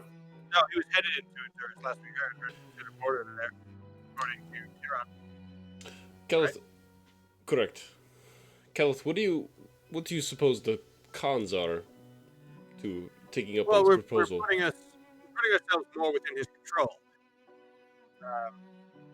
Right? His servants are not going to be loyal to us. They're going to be loyal to him. We're going to tell him what we're doing. If that's okay with us, then I think that's probably fine. And affords us a little more protection and a little more authority that way. Now, Kelith, given your heritage, how do you feel about that? I'm fine with it. I mean, I think that's certainly not outside of the norm. Somebody at my father's rank would generally be invited into somebody's home. He would generally decline it, but that's because has the money to fundamentally do whatever he wants. We, on the other hand, don't, or at least not nearly as much. And I think the extra authority, the extra weight that we could gain by pushing or by utilizing Kinsley's servants in town versus the hotel staff would be a lot more effective. So I think we should talk to everybody about this, frankly. I agree. We should. For making a decision. You can easily head over into the other suite. Is there couches in like the common room? Yes. I'm 100% dozing on one of those couches. As you see, still wet Scarlet dozing on the couch, glitter Covered all in over glitter. it. And Kieran is where is Kieran? Kieran's in his room compiling a list of things that needs to be done. Or as I've put it, on a sticky note. Okay. Wiswick looks at his own glimmering skin and says, Kind of look like a Snivneblin now, Scarlet. What? Don't you people knock? We match. and I just show my arm that's like Ugh. glimmering. That And is you so all ridiculous. gather up into this common area to discuss We're gathered. whether or not you should accept General Kinsley's invitation to not stay in such an establishment or spend your own gold, but to spend his gold up in the Empyrean Hold in the Rosine Rise, the upper echelon district of the city. Stay in his estate and use it as your own headquarters as you do your own investigations here. You'll make this decision for the morning and engage in whatever pursuits you have. Kieran has his list. Everyone has their own lists, as you'll have access to the city. But that's where we'll end for tonight, and we'll come back to next week to discuss whether or not you want to accept that invitation or you want to move around the city without Kinsley's offer. Oh.